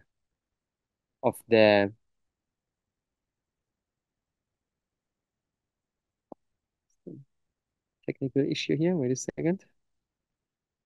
Okay, good. Somehow the noise canceling software opens a pop-up so that I cannot see you anymore. Weird. Okay, that's good. And it's important too to not look for other hidden benefits. Um, like, okay, I'm stepping into a gift. I don't get anything now, but I can I can like boast about my generosity, or I can feel better than those people who are not living in the gift. This is still like the old paradigm mentality. I need to get something in return. But really stepping into the gift is an exercise in giving wholeheartedly, in surrender, in letting go. Yeah, that's like that must be our attitude. Otherwise, it will not work. People will sense that. It's not nice. Like, imagine getting a birthday present from somebody and you feel like, okay, now you have the obligation to give an even greater present for their birthday. This doesn't feel nice. But it feels really nice to give a gift to people where you feel that it was a genuine gift. They really loved you and they wanted to make a gift and there's no expectation. Then you feel even more called to give some because this feels like so pure and it's counterintuitively our ego really goes into rebellion mode, and that's beautiful because it's our invitation to let go of it more and more. Okay, how can this look like in practice? Four options that I see.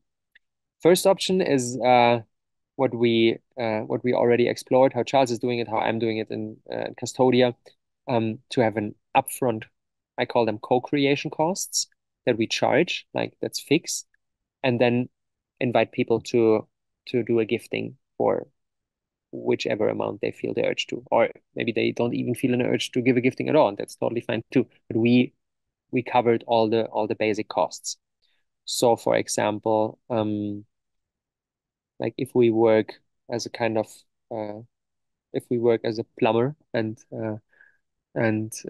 support people in having a nice and clean home, we could charge upfront for materials. We could charge for the fuel that our car needed to drive to the client, um, and everything else, our time, our labor, our expertise, they are gifts. But we know that we are able to maintain this because all the costs that we needed to pay for, they are taken care of. So then if we send people an invoice, this could then show the sum of the costs. And below that, there's a free space with gift where the customer can enter whatever they feel the urge to. So they need to pay at least amount X to cover for the costs, and above that, they are invited to contribute whatever they feel to do so.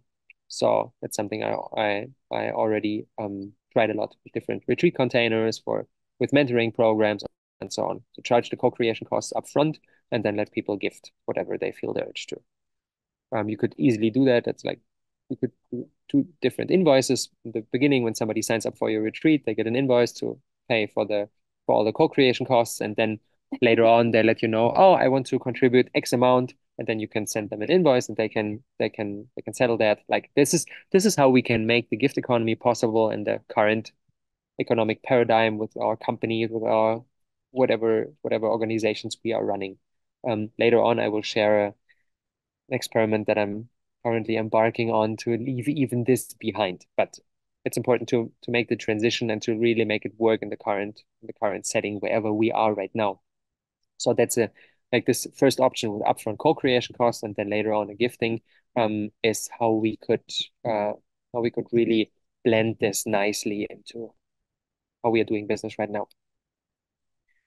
The second option that I want to invite you to contemplate is having a fixed price and then let people do a gratitude adjustment in the end after receiving your product or your service.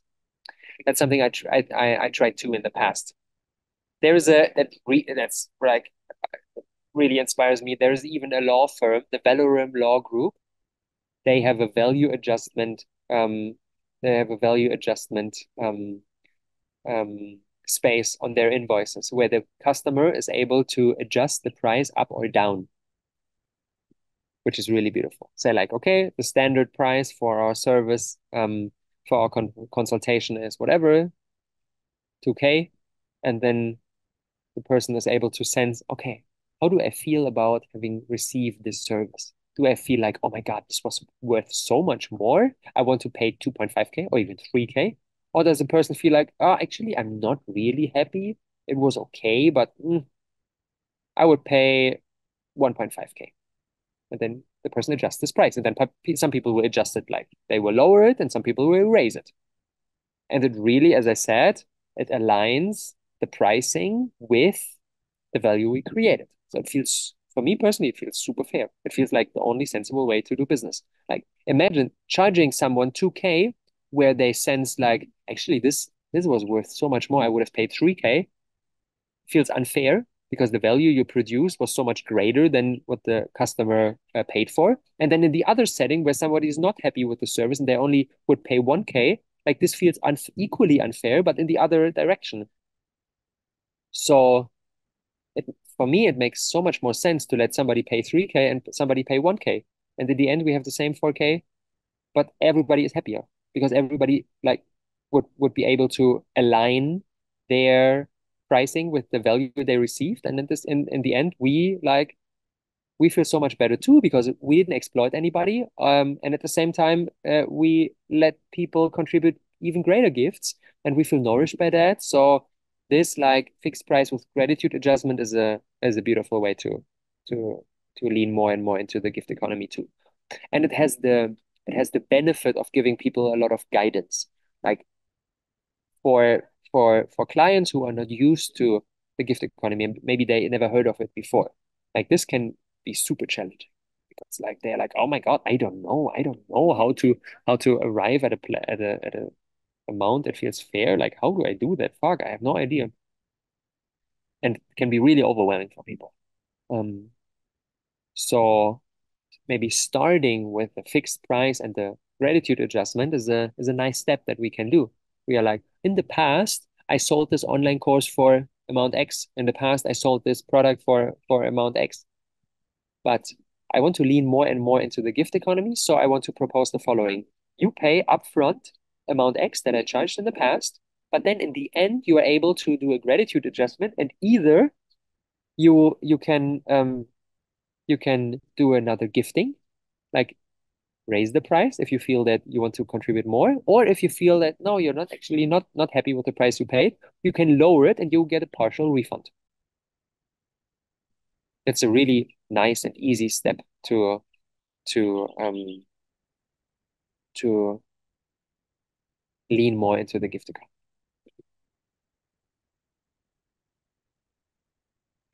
But is it not a problem for a lot of people to give from their heart until they don't feel they have enough? Absolutely. That's something that we will dive on uh even deeper in a couple of minutes, but okay, let's already tackle that because it's really important. Um, Probably most of you are familiar with the model of spiral dynamics, with different levels of consciousness. Of course, there are people who are really like in survival mode. They maybe grew up in a civil war. They never had enough. And if that, of course, if that's the case, if people are living like in so much scarcity, it's difficult to encounter them from this place of gift because they are like, oh wow, like my mode of being of navigating this life is to get as much as possible for me because I was always in scarcity. And then somebody invites me into the gift. Oh, nice. I can pay nothing and still get this value. Okay, I pay nothing. Feels good. Nice. Because they are like the way they were conditioned is to always exploit, to always get as much for themselves because they are coming from this point of huge scarcity. And of course, if we are living in full abundance, we can do that. We can just serve, we can just provide. If we don't need anything back, if we are like enough money, enough community, trust, and everything, beautiful. But of course, if we are not living in full abundance either, it's necessary for us to receive gifts in return, to be able to uphold like just our living circumstances.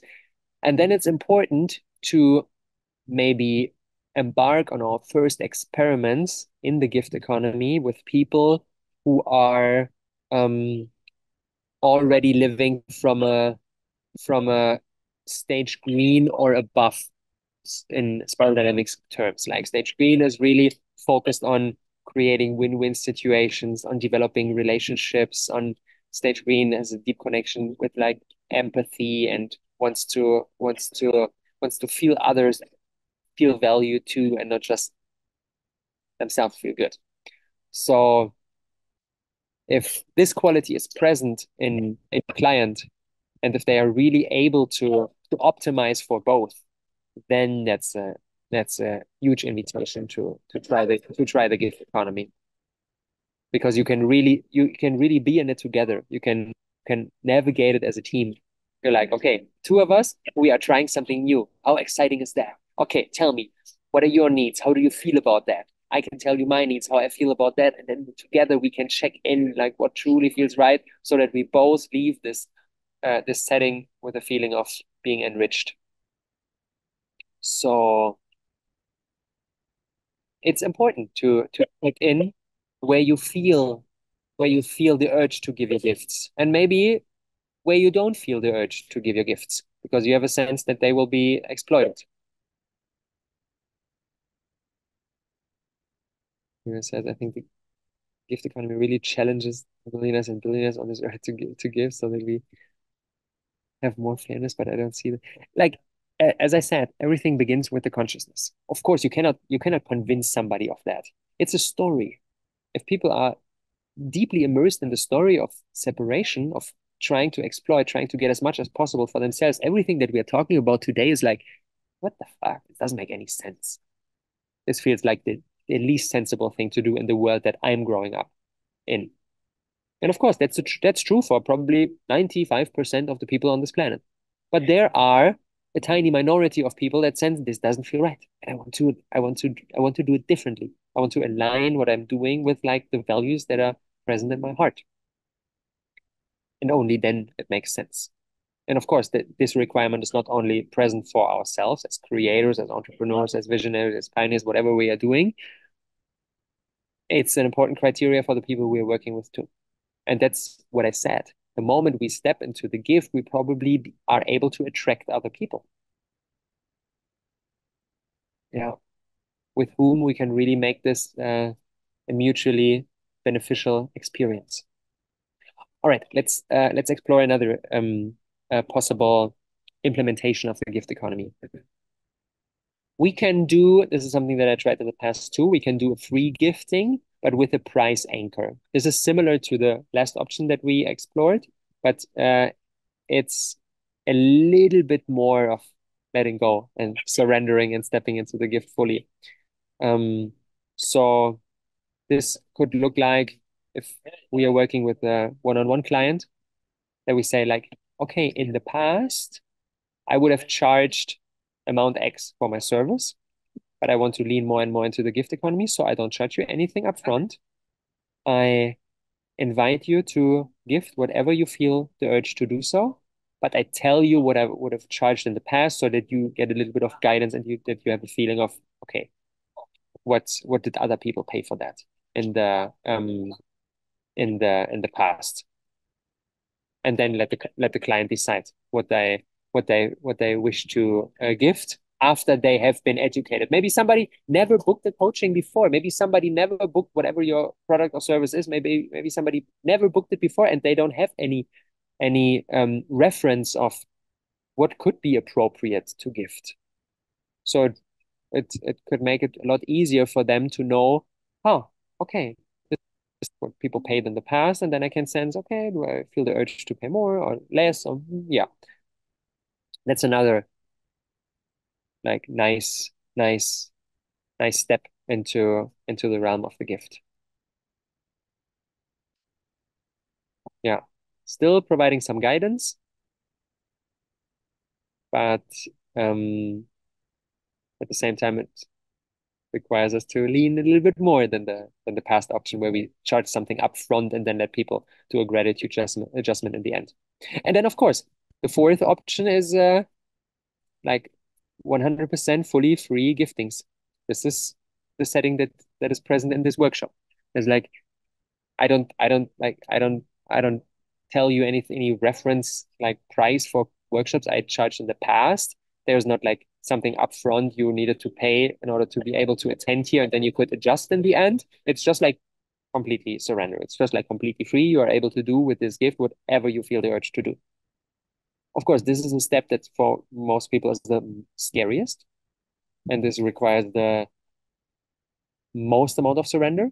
And that's not the step that I did in the first place. Like, of course, the first experiments that I embarked on with the gift economy were like fixed price with gratitude adjustment and so on, and the other options that we explored. Because of course, a part of me was afraid. Okay, will this really work? I have employees, I have like salaries to pay. Ooh, how can I navigate this? And I did a baby step, and then I did another baby step, and another baby step, and then I worked on all the other areas that we dove in. I stepped more and more into minimalism. I cultivated the four archetypes inside myself to feel like strong, like physically strong, and the mental capacity, and so on and so on.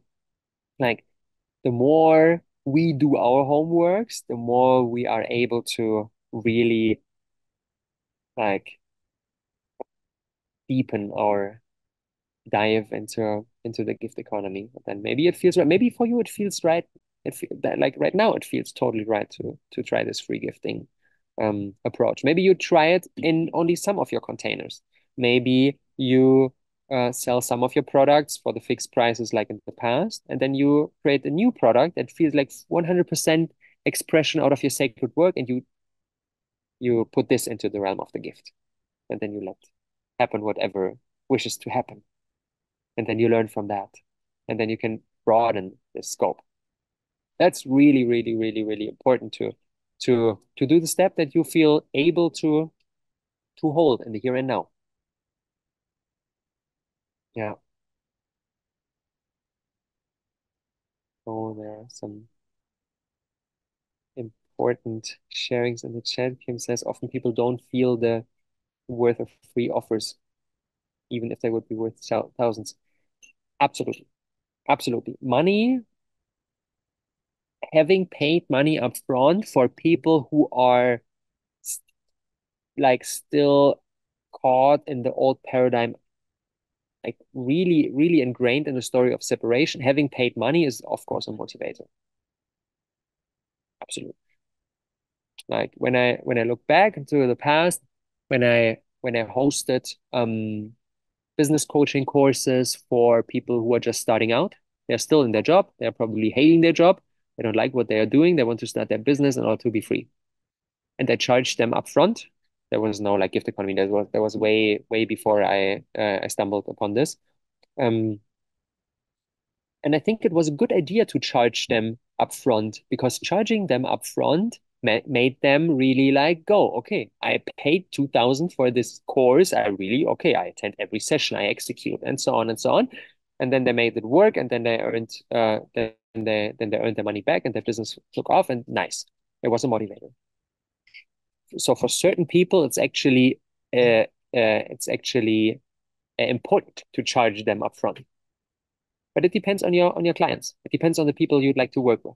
I'd like to work with people who don't need like the who don't need the who don't need the stick as a motivator, who are more motivated by the carrot, who are more motivated by what do I want, what do I like, where do I feel drawn to, and who are less motivated by, oh my God, I'm like, I need to get away from this pain, and I invested 2K and then ooh, now I need to really hustle. No, I want to work with people who are motivated by, wow, what can emerge? What is something that draws me? What is something that calls me? Um, and then we are invited to adjust the way we work uh, to the people that we're working with. But yeah, it's important to keep that in mind that for some settings, for some people, for some clients, it's maybe not the right setting to dive into the gift economy. Yeah. So take a moment for yourself to check in what feels right for you, for your current circumstances. What is something that you want to implement? What is an experiment that you want to make? Maybe a certain product, certain offer comes to mind. Maybe a certain client comes to mind with whom you really feel like a deep alignment where you want to test things. Maybe you feel where you would like to try like this upfront fixed price and this gratitude adjustment, or just charging for co-creation costs, whatever was necessary to be able to create this, and then do a free gifting or like a free gifting altogether or whatever. Out of everything that we explored, really think about what is an implementation that you feel called to do. What is an experiment, a little maybe even a big gift experiment. If you feel called to be like fully all in, I jump like, then this is the right thing to do. If you deeply feel on your whole system, this is the right thing to do. I don't want to I don't want to uh I don't want to keep you from doing that. Like if you feel like a baby step is the right direction, do the baby step. If you feel like all in is the right direction, do all in. You can always change things. Like some things don't turn out as expected and you feel like, oh no, that was not the right move, then you can make another move. I did many moves where afterwards I felt like, wow, man, that was not appropriate for the person, for the setting. Okay, I learned from that and I changed. So really take a moment to check in with yourself. What um what feels like a next step for you towards the gift economy. And then afterwards we will dive into important criteria so that our gift economy experiments are successful, whatever success means. We'll explore that too. But first, take a moment for yourself. Maybe you want to write something down. Maybe you want to contemplate a little bit about your products and your clients. How can you make this? How can you bring this a little bit more into reality?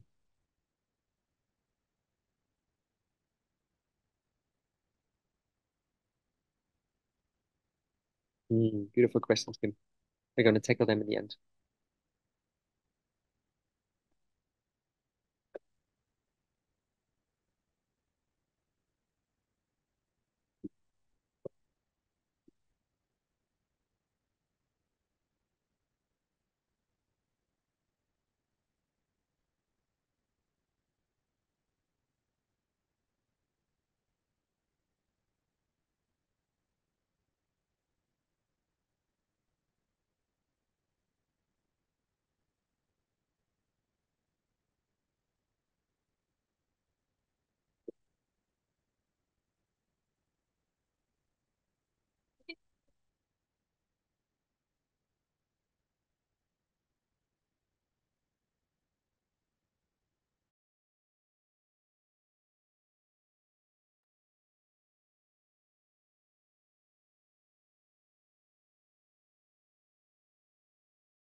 Yeah, if you feel an urge to share that in the chat, that's beautiful. If not, keep that for yourself. That'll be fine.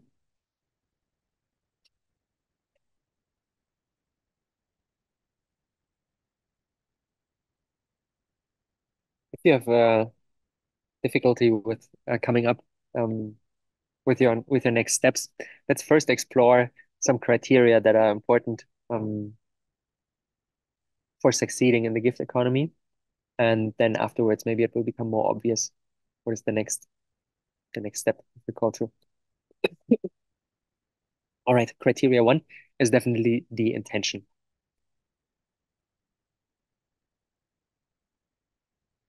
What is the right intention for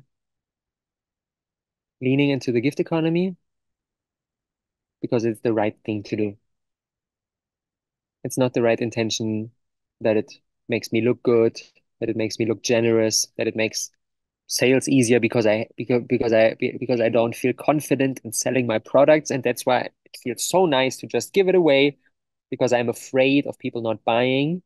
Like if that's your intention, if you feel like, oh, probably I would not be able to sell my product, and that's why like gift economy feels nice because I don't need to like, oh, okay, then this is not the right intention.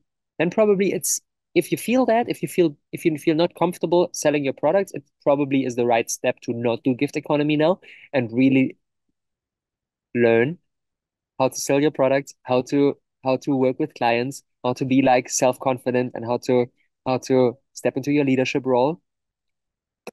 Because when you transition into the gift out of a place of lack,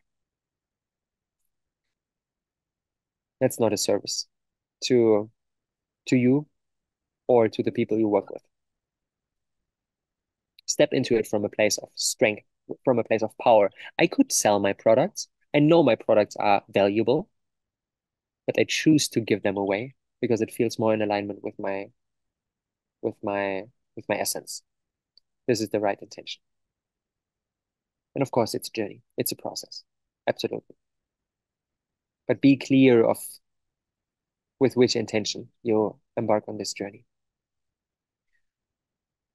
Second criteria for success is radical truthfulness.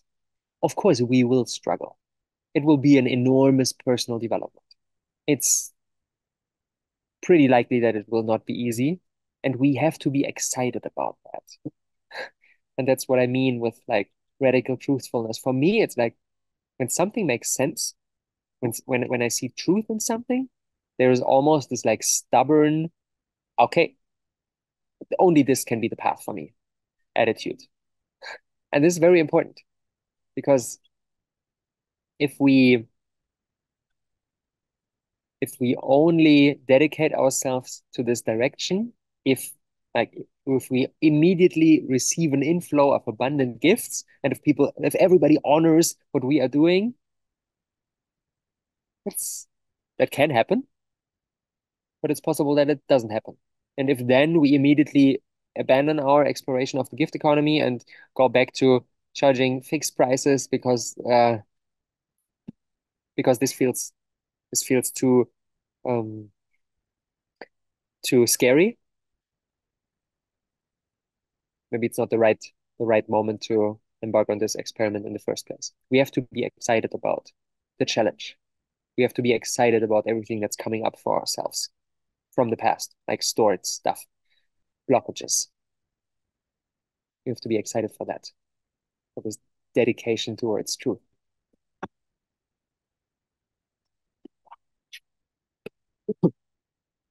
All right. Third criteria for success. We already explored it is trust. We choose to trust, even if we don't always feel it.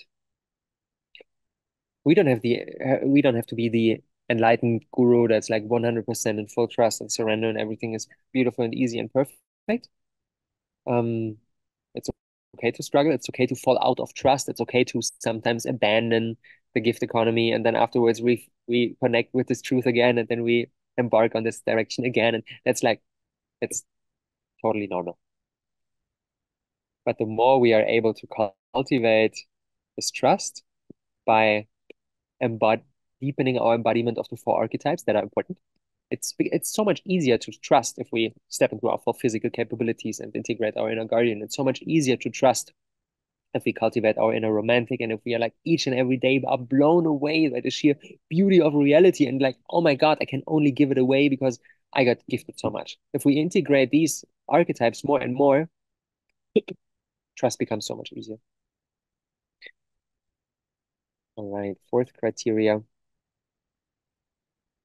relationships. Relationships are the embodied story of interbeing. Also from a customer's perspective. Like it's not only nicer for you to work in the gift, for the customer too.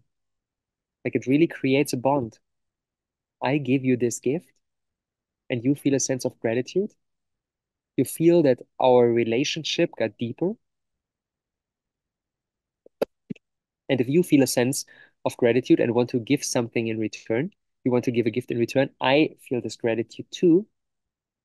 And I as well feel that our relationship has gotten deeper. Yeah. The gift economy really deepens relationships.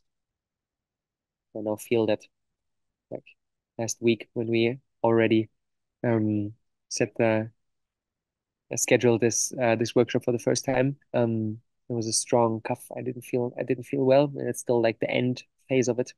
So my body tells me slowly to transition out of speaking and slowly land this plane. But of course, let's finish the the criterias. Um, the this way of working works best in a community. It's harder with total strangers. That's why I want to encourage you to do your first experiments with clients you really trust. Maybe you worked with them in the past. There's already a relationship. This makes it so much easier for you and for your client too, if there's already like a common ground. And yeah, focus on your favorite customers. Focus on people you genuinely care about, you really like, um, and not just like gift your products to total strangers you don't even know. This is not as rewarding, and at the same time, it will probably not be as successful as you wish it to be. And I believe this is how we humans should always spread our gifts with people we know. We are not made for working with all sorts of strangers. Yeah. Use your gifts where they feel on the most fertile ground, where they really are honored, where people really cherish your gifts. Fifth criteria, communication. When you work with people in the gift economy and they're not familiar with that, which is probably everybody, it's important to explain that. It's important to explain the philosophy. Why are you doing this? And show vulnerability. Say like, hey, this is difficult for me too. This is not something I'm doing since years, but I deeply feel it's the right thing to do. That's why I want to try it. Like this brings the transaction to eye level. It's not like, okay, hey, I'm the creator and I created this product and you can buy it or you cannot buy it. Here, give me the money and then you get the product. It's like that's not on eye level. It's really on eye level. Hey, we are in this together. Let's explore something new. It will probably be challenging for me and for you too. And this deepens relationship again. We're sitting in the same boat. We are doing the right thing together. Let's see where it might lead us. If we're working in a one-on-one container, of course, that's so much easier. Before working with the client, we can maybe in the onboarding call or in the first coaching session, we can create some room and explain why we are working with the gift economy, how does it work, um, what are maybe some fears, some questions, some worries that are arising for you or for your client. Really create this room for communication. Don't expect that it will flow like immediately. Don't shy away. And the beauty is that it creates a safe space to talk about money. For so many people, it's difficult to talk about money. Really talking with the client about like payment, and so, for most of us, this feels deeply uncomfortable. And that's why it's so important to create these safe spaces where we can explore this challenging realm in a beautiful way. Yeah. And important, explain beforehand, before you're working together, not like in the end.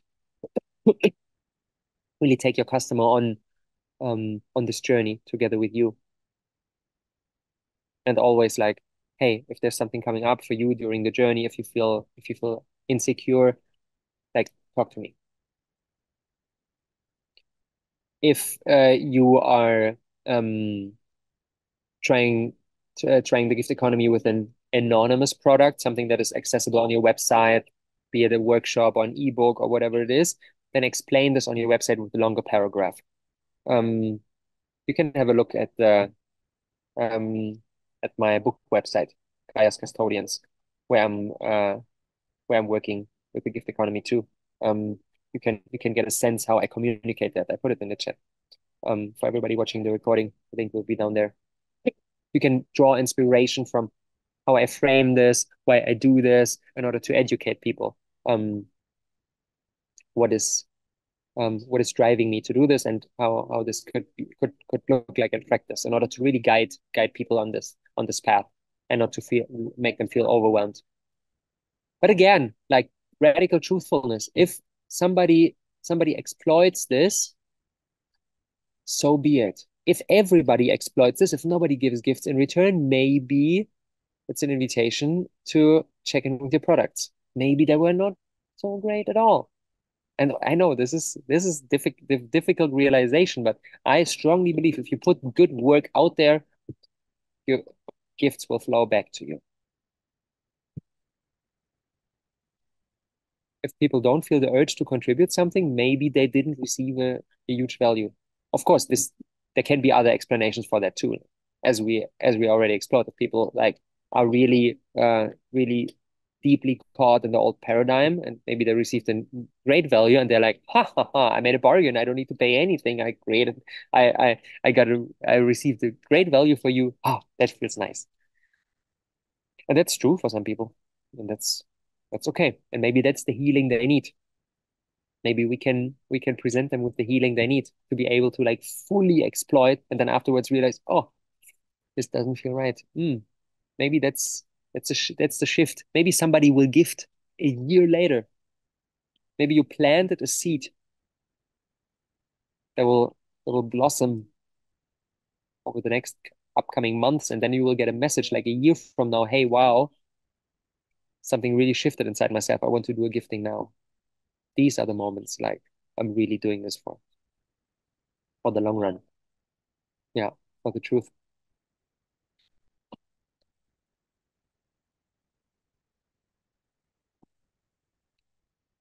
All right. Hmm. Sixth criteria, serve more. Like if you're doing 2 coaching calls a week, you will probably not receive an abundant inflow of gifts for that, because you're only serving like twice a week, and the rest of the time you spend doing marketing and doing content and newsletters and funnels and Instagram stories and whatever. Like stepping into the gift is really our invitation to serve more, because we don't need to spend so much time doing sales and doing marketing and content and all that stuff that probably we don't even enjoy. We can serve more. Like this is my invitation to not do 2 coaching calls a week and spend the rest of the time selling, but do 2 coaching calls a day. Serve more, because you don't need to do all this other shit. You have more time for serving, and you will probably receive a greater inflow of gifts if you serve more. Yeah. And that's all also important to diversify.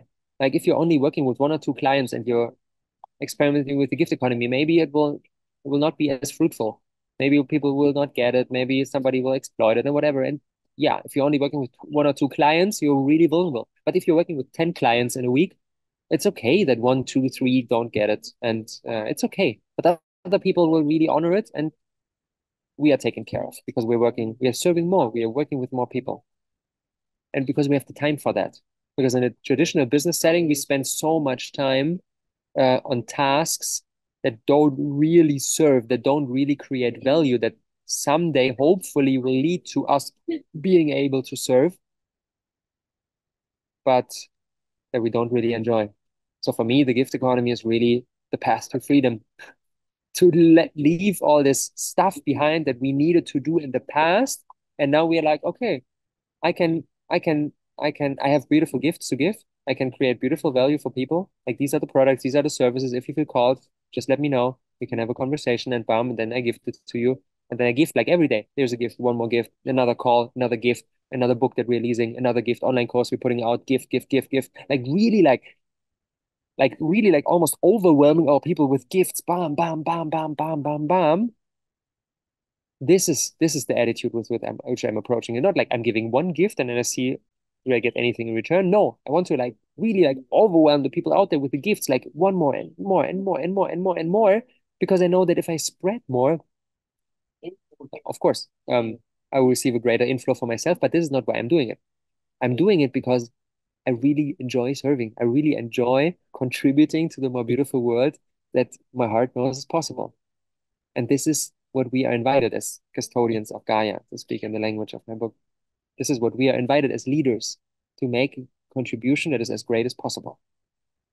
And the gift economy can be our door opener to serve more because we actually have the time and space to do the service because we can get rid of so much of the stuff that we did in the past because we needed to sell. But yeah, let's get into sales in a couple of minutes. It's an important topic. Criteria number 7, take it slow. Take it slow. Probably you will feel like very inspired by everything that we explored, and that's beautiful. And there's a part inside myself that is always like, okay, all in, like change, like radical changes on every level. And sometimes it's the time for that, and sometimes it's not the time for that.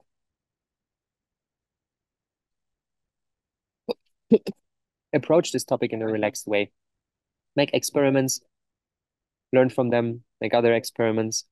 It's really a long-term thing. It's not about like changing everything overnight, but it's about slowly transitioning into a completely different way of being, a different mode of being, different mode of working.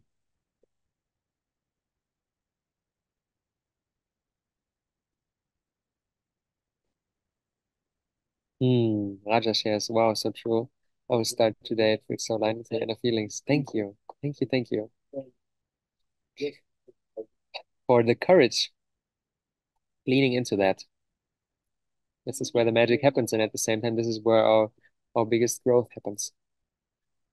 Hmm. All right. How can a gift word look like? Let's dive into our last agenda point for today. And let's dive into the topic of sales and marketing again. Because this is like for so many people in this whole like creator, coach, trainer, teacher, space holder, like with all these like beautiful sacred work that we can put out there. Um, yeah, it's important to look on that, to look at that. What is the attitude of the seller? The attitude of the seller is I give you my gift, but only if you give me amount X back.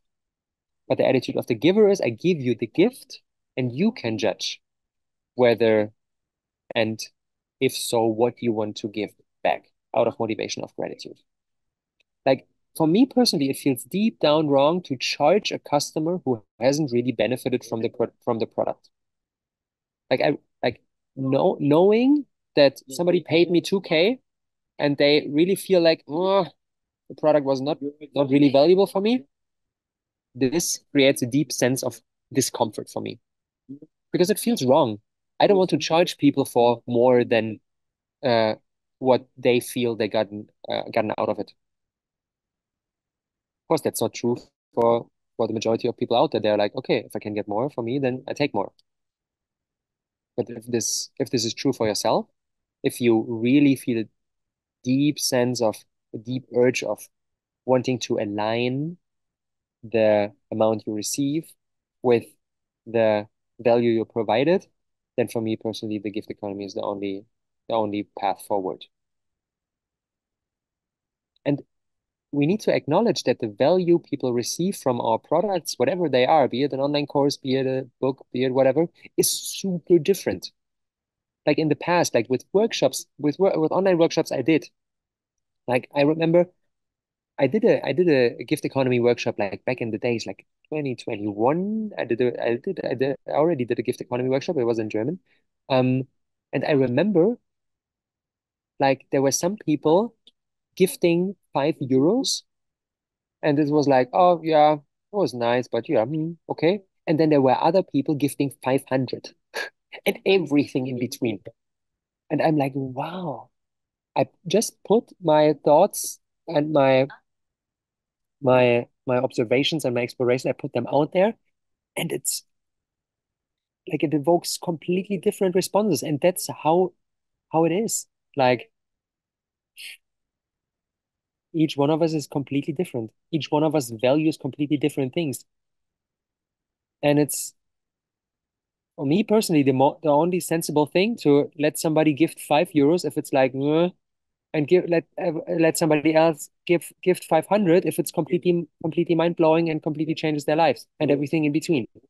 Like I don't want to charge both 200 fixed price because I know that that the one person is feeling bad because they needed to pay so much more than what they felt is fair, and the other person is feeling bad too because they felt like it's totally changed my life. I want to contribute, I want to serve, but I can only pay 200 because that's the price. Okay, I will pay 200.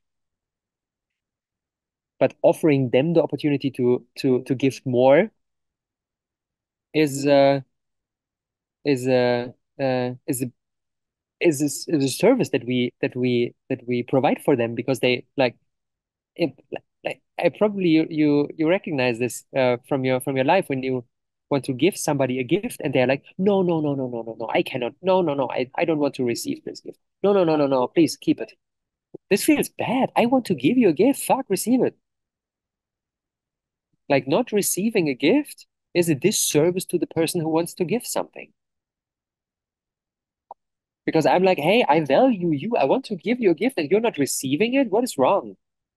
Like this is for me personally, it has nothing to do with like humility or something. No, a gift that is really wholeheartedly given to you, receive it. Receive it, and it doesn't it doesn't make the gift giver like it doesn't extract something from them. It gives something to them because they want to give. So that's another exercise for us when we transition into the gift economy, learn how to receive like graciously. That's really important. So yeah, for me, it's totally absurd to charge every customer the same price. And the beauty, as I already said, it takes so much pain out of the sales process for both sides. Like I cannot tell you how many, like over the past 10 years, how many sales calls I had with people where I had a nice product, I wanted to sell it to them and whatever. And then, of course, some people bought, some people didn't buy. But the amount of time I wasted talking to people who in the end didn't buy, like I wasted my time, I wasted their time. This is like incomprehensible. I don't want to do that anymore. I don't want to serve. I want to serve. I want to provide value. And I want to talk for an hour or two and then in the end part ways and we are not working together. And it's like we wasted this valuable life, like hour or two of our lives. Like, I don't want to do that. I don't I would really prefer to put these 1 or 2 hours of my life into actually serving and working with people. And as I said, this gets so much easier um if we embrace this um this gift attitude. It's if it's coming from a place of power, if it's coming from a place of strength, hey, I have something valuable. But I don't want to convince you that what I have is valuable. You can just check it out and see for yourself if it's valuable to you. And I trust you. I treat you as an adult. I trust you that if it's valuable for you, that you feel an urge to contribute something in return. But I don't need to control. I trust you. This alone can change people. This alone can be like the greatest gift that we can give, like really trusting people in a world where trust is such a scarce resource. And yeah, it saves our time. It saves our time from doing things that we don't enjoy doing. Like in one of my last podcast episodes, I shared that back in the days where I was like really all in into business coaching, we had there was a time where we had 20, 30 employees, like really like big team, and all those like two or three full-time salespeople and marketing and content and like everything. And me and my partner at the time, we were the brands. We were like creating the value, creating the courses, and doing the coaching and sorts of stuff. And the whole team was more like doing background work.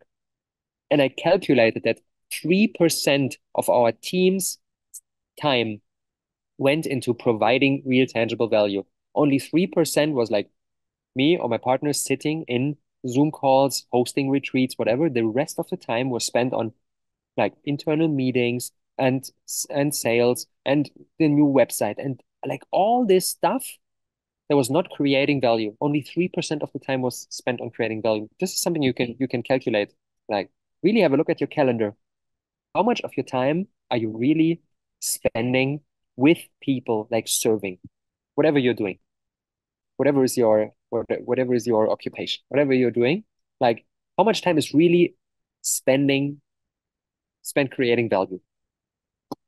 If it's less than 70, 80%, things need to change. Of course, maybe some things we need to do. We need to like whatever, file our taxes and so on and so on. And but the majority of our time, 50% plus of our time should be spent creating real tangible value. Should be spent in coaching containers, should be spent in retreats, should be spent writing books, should be spent like really providing value for people. Otherwise, like, what are we doing? And this like raises our potential big time because we realize how capable we are, how capable we are. If we only and we get so much better at what we are doing. If one person is serving 2 hours a week and another person is serving 20 hours a week, of course the person serving 20 hours a week will get so much better at what they are doing for sure because they're practicing more. Like in sports, this is a no-brainer. Like if somebody practices 20 hours a week, of course they will get better than somebody who practices just 2 hours a week. So I strongly believe in the future, like the people who are really making an impact, who are really building the big brands, will be people who are practicing more because they will get better. So the gig economy aligns like our well-being with the well-being of the customer, and as a nice byproduct, we will become so much better at what we're doing. Like we will get so much better at our sacred work, whatever it is, be it composing music, coaching people, or whatever it is.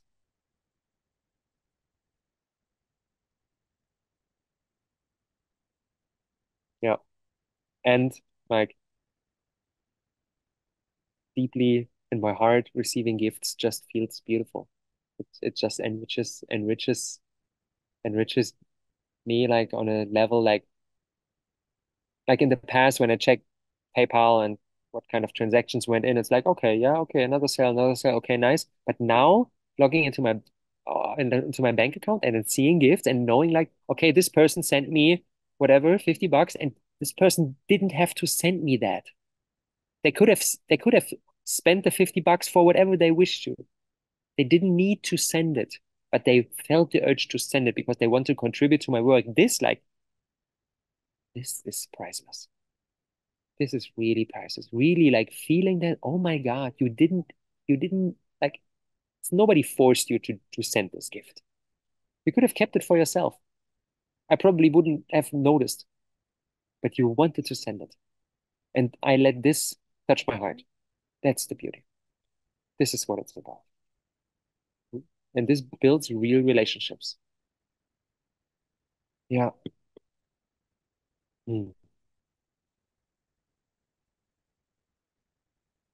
Okay, let's let's explore one more really crazy, like crazy, probably maybe really far out there scenario, which fascinates me a lot.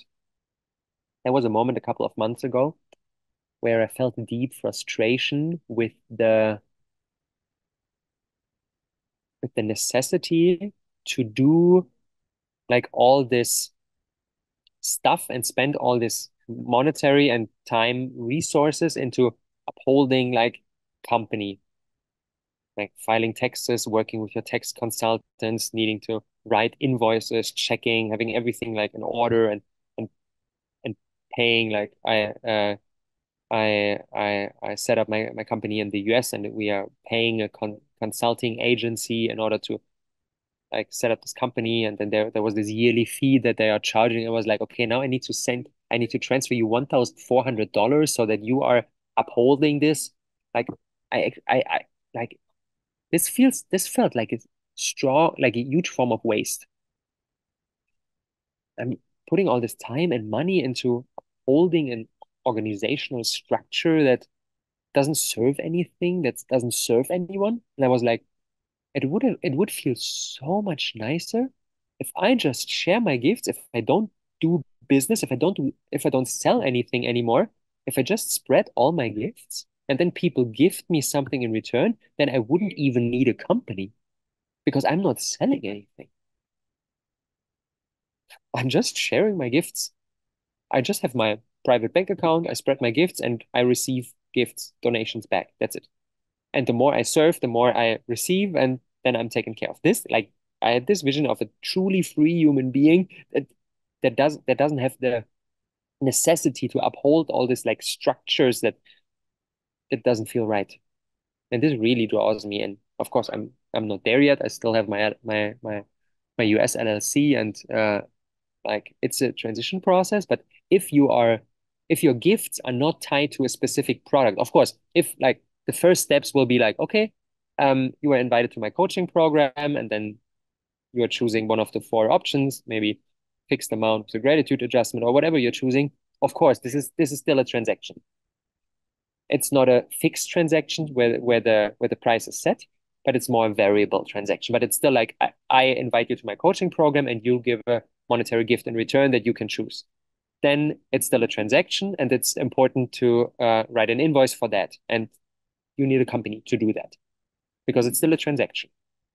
You're still selling something, even though it feels different, but it's still a transaction. It's like you get this value and I get this value. But the direction where I see myself moving with the gift economy is to leave behind this transaction paradigm altogether and really share all my gifts and let people sense whenever they feel the urge to give, to contribute something, to do that. Like what I'm experimenting right now is when I do one-on-one coachings, there is no like agreement up front. I'm like, okay, I support you. We meet on Zoom like this Wednesday and we do a 2 hour session, and you can do whatever you want to do with that. And then some people are like, okay, I want to contribute something up front because I really value that you are giving me this gift. And then others are like, oh yeah, maybe on a monthly basis I want to contribute something. Like there was even one person with whom I started working right now, and we already had like 3 coaching calls, and she didn't pay anything yet. And I'm like, okay, I feel a strong resonance with what you're doing. Like there's huge value aligned. I see tremendous potential in you. I want to support that. Maybe she will send me a gift in 3 months. I don't know, but it feels right to do that.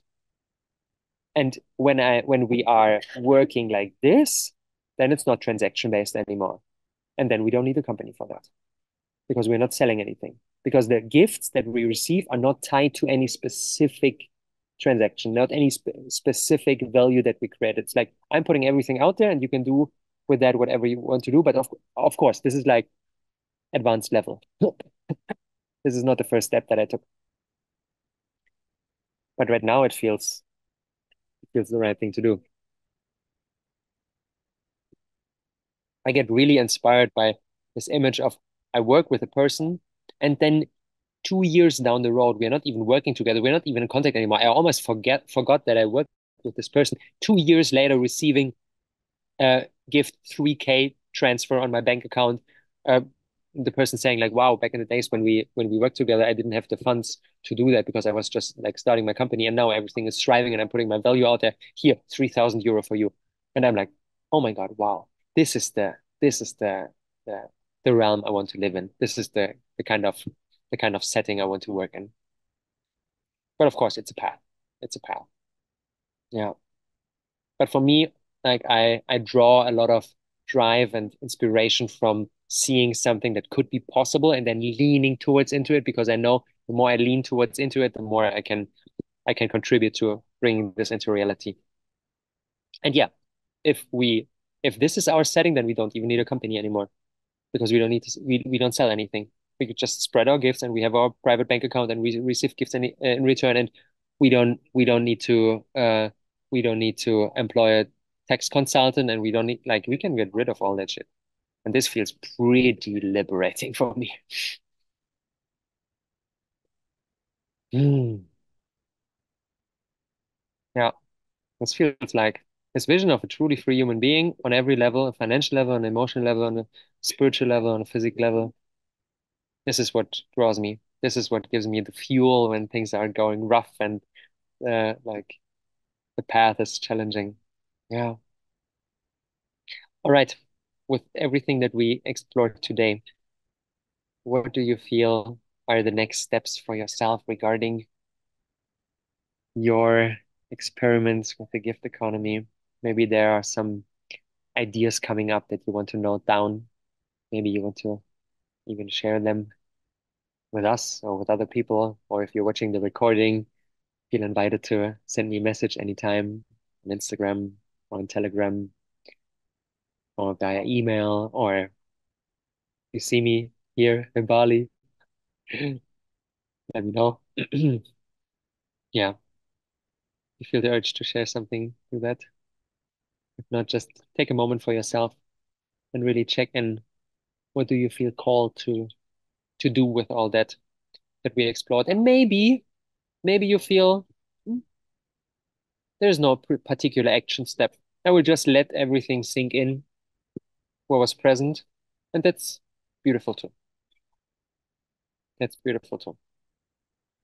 I don't want to push you into some kind of like you need to execute now, or you you will forget everything that we talked about, and then you will go back into your old paradigm. And no, I think the process has already started. The process has already started. Yeah, this is the this is the artwork I created of the truly free human being.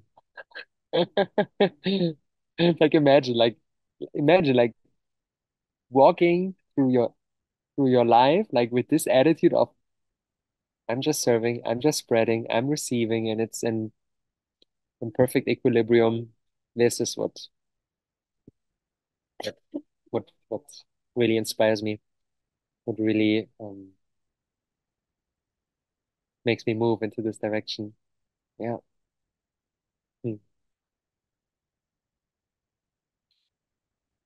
All right, friends. Let me check in the chat if there were some topics that are still. Raja shares, I have the inner feeling to start today. I would like I found a missing key for my work with cancer patients. Wow. Oh my God. Okay, I need to share something more on this. I feel that the moment when people need our support the most is when something is going wrong in their lives. The time when people need a business coach is when their business is struggling. The time when people need a health coach is when their health is struggling. The time when people need a relationship is when their relationship is struggling. And usually, when they are struggling in one area of their lives, they are struggling in other areas of their lives too. It's pretty rare that a person has only like bad health, but is thriving financially and is thriving spiritually and is thriving relationship wise. Probably when they're really struggling on one level, they're struggling in many other levels. So there is a certain amount of beauty in inside this thought of, okay, you are struggling right now. And instead of raising the bar for benefiting from my gifts, from what I can offer, raising this bar to an like almost insurmountable height where it's not affordable for the person, where it's not accessible for the person because he or she is struggling right now. It's like, okay, I see you struggling right now. I want to help you. I want to support you. I want to serve you. And I trust you that when you are thriving again, be it with your health, be it with your relationship, be it with your business, whatever I'm supporting you with, I trust you that when you're in a more thriving setting again, then you are it's so much easier for you to contribute to my work. And I trust you that you will feel um this gratitude of me paying it forward. This feels like the right way to for coaching. Not like exploiting when people are really like in a bad situation and saying like, okay, if you cannot afford this, no, go away. You struggle for yourself, but really serve when they need it the most and let them serve you when it's uh when it's more accessible for them. So I really honor you, Raja, for for leaning towards that because especially when people are really struggling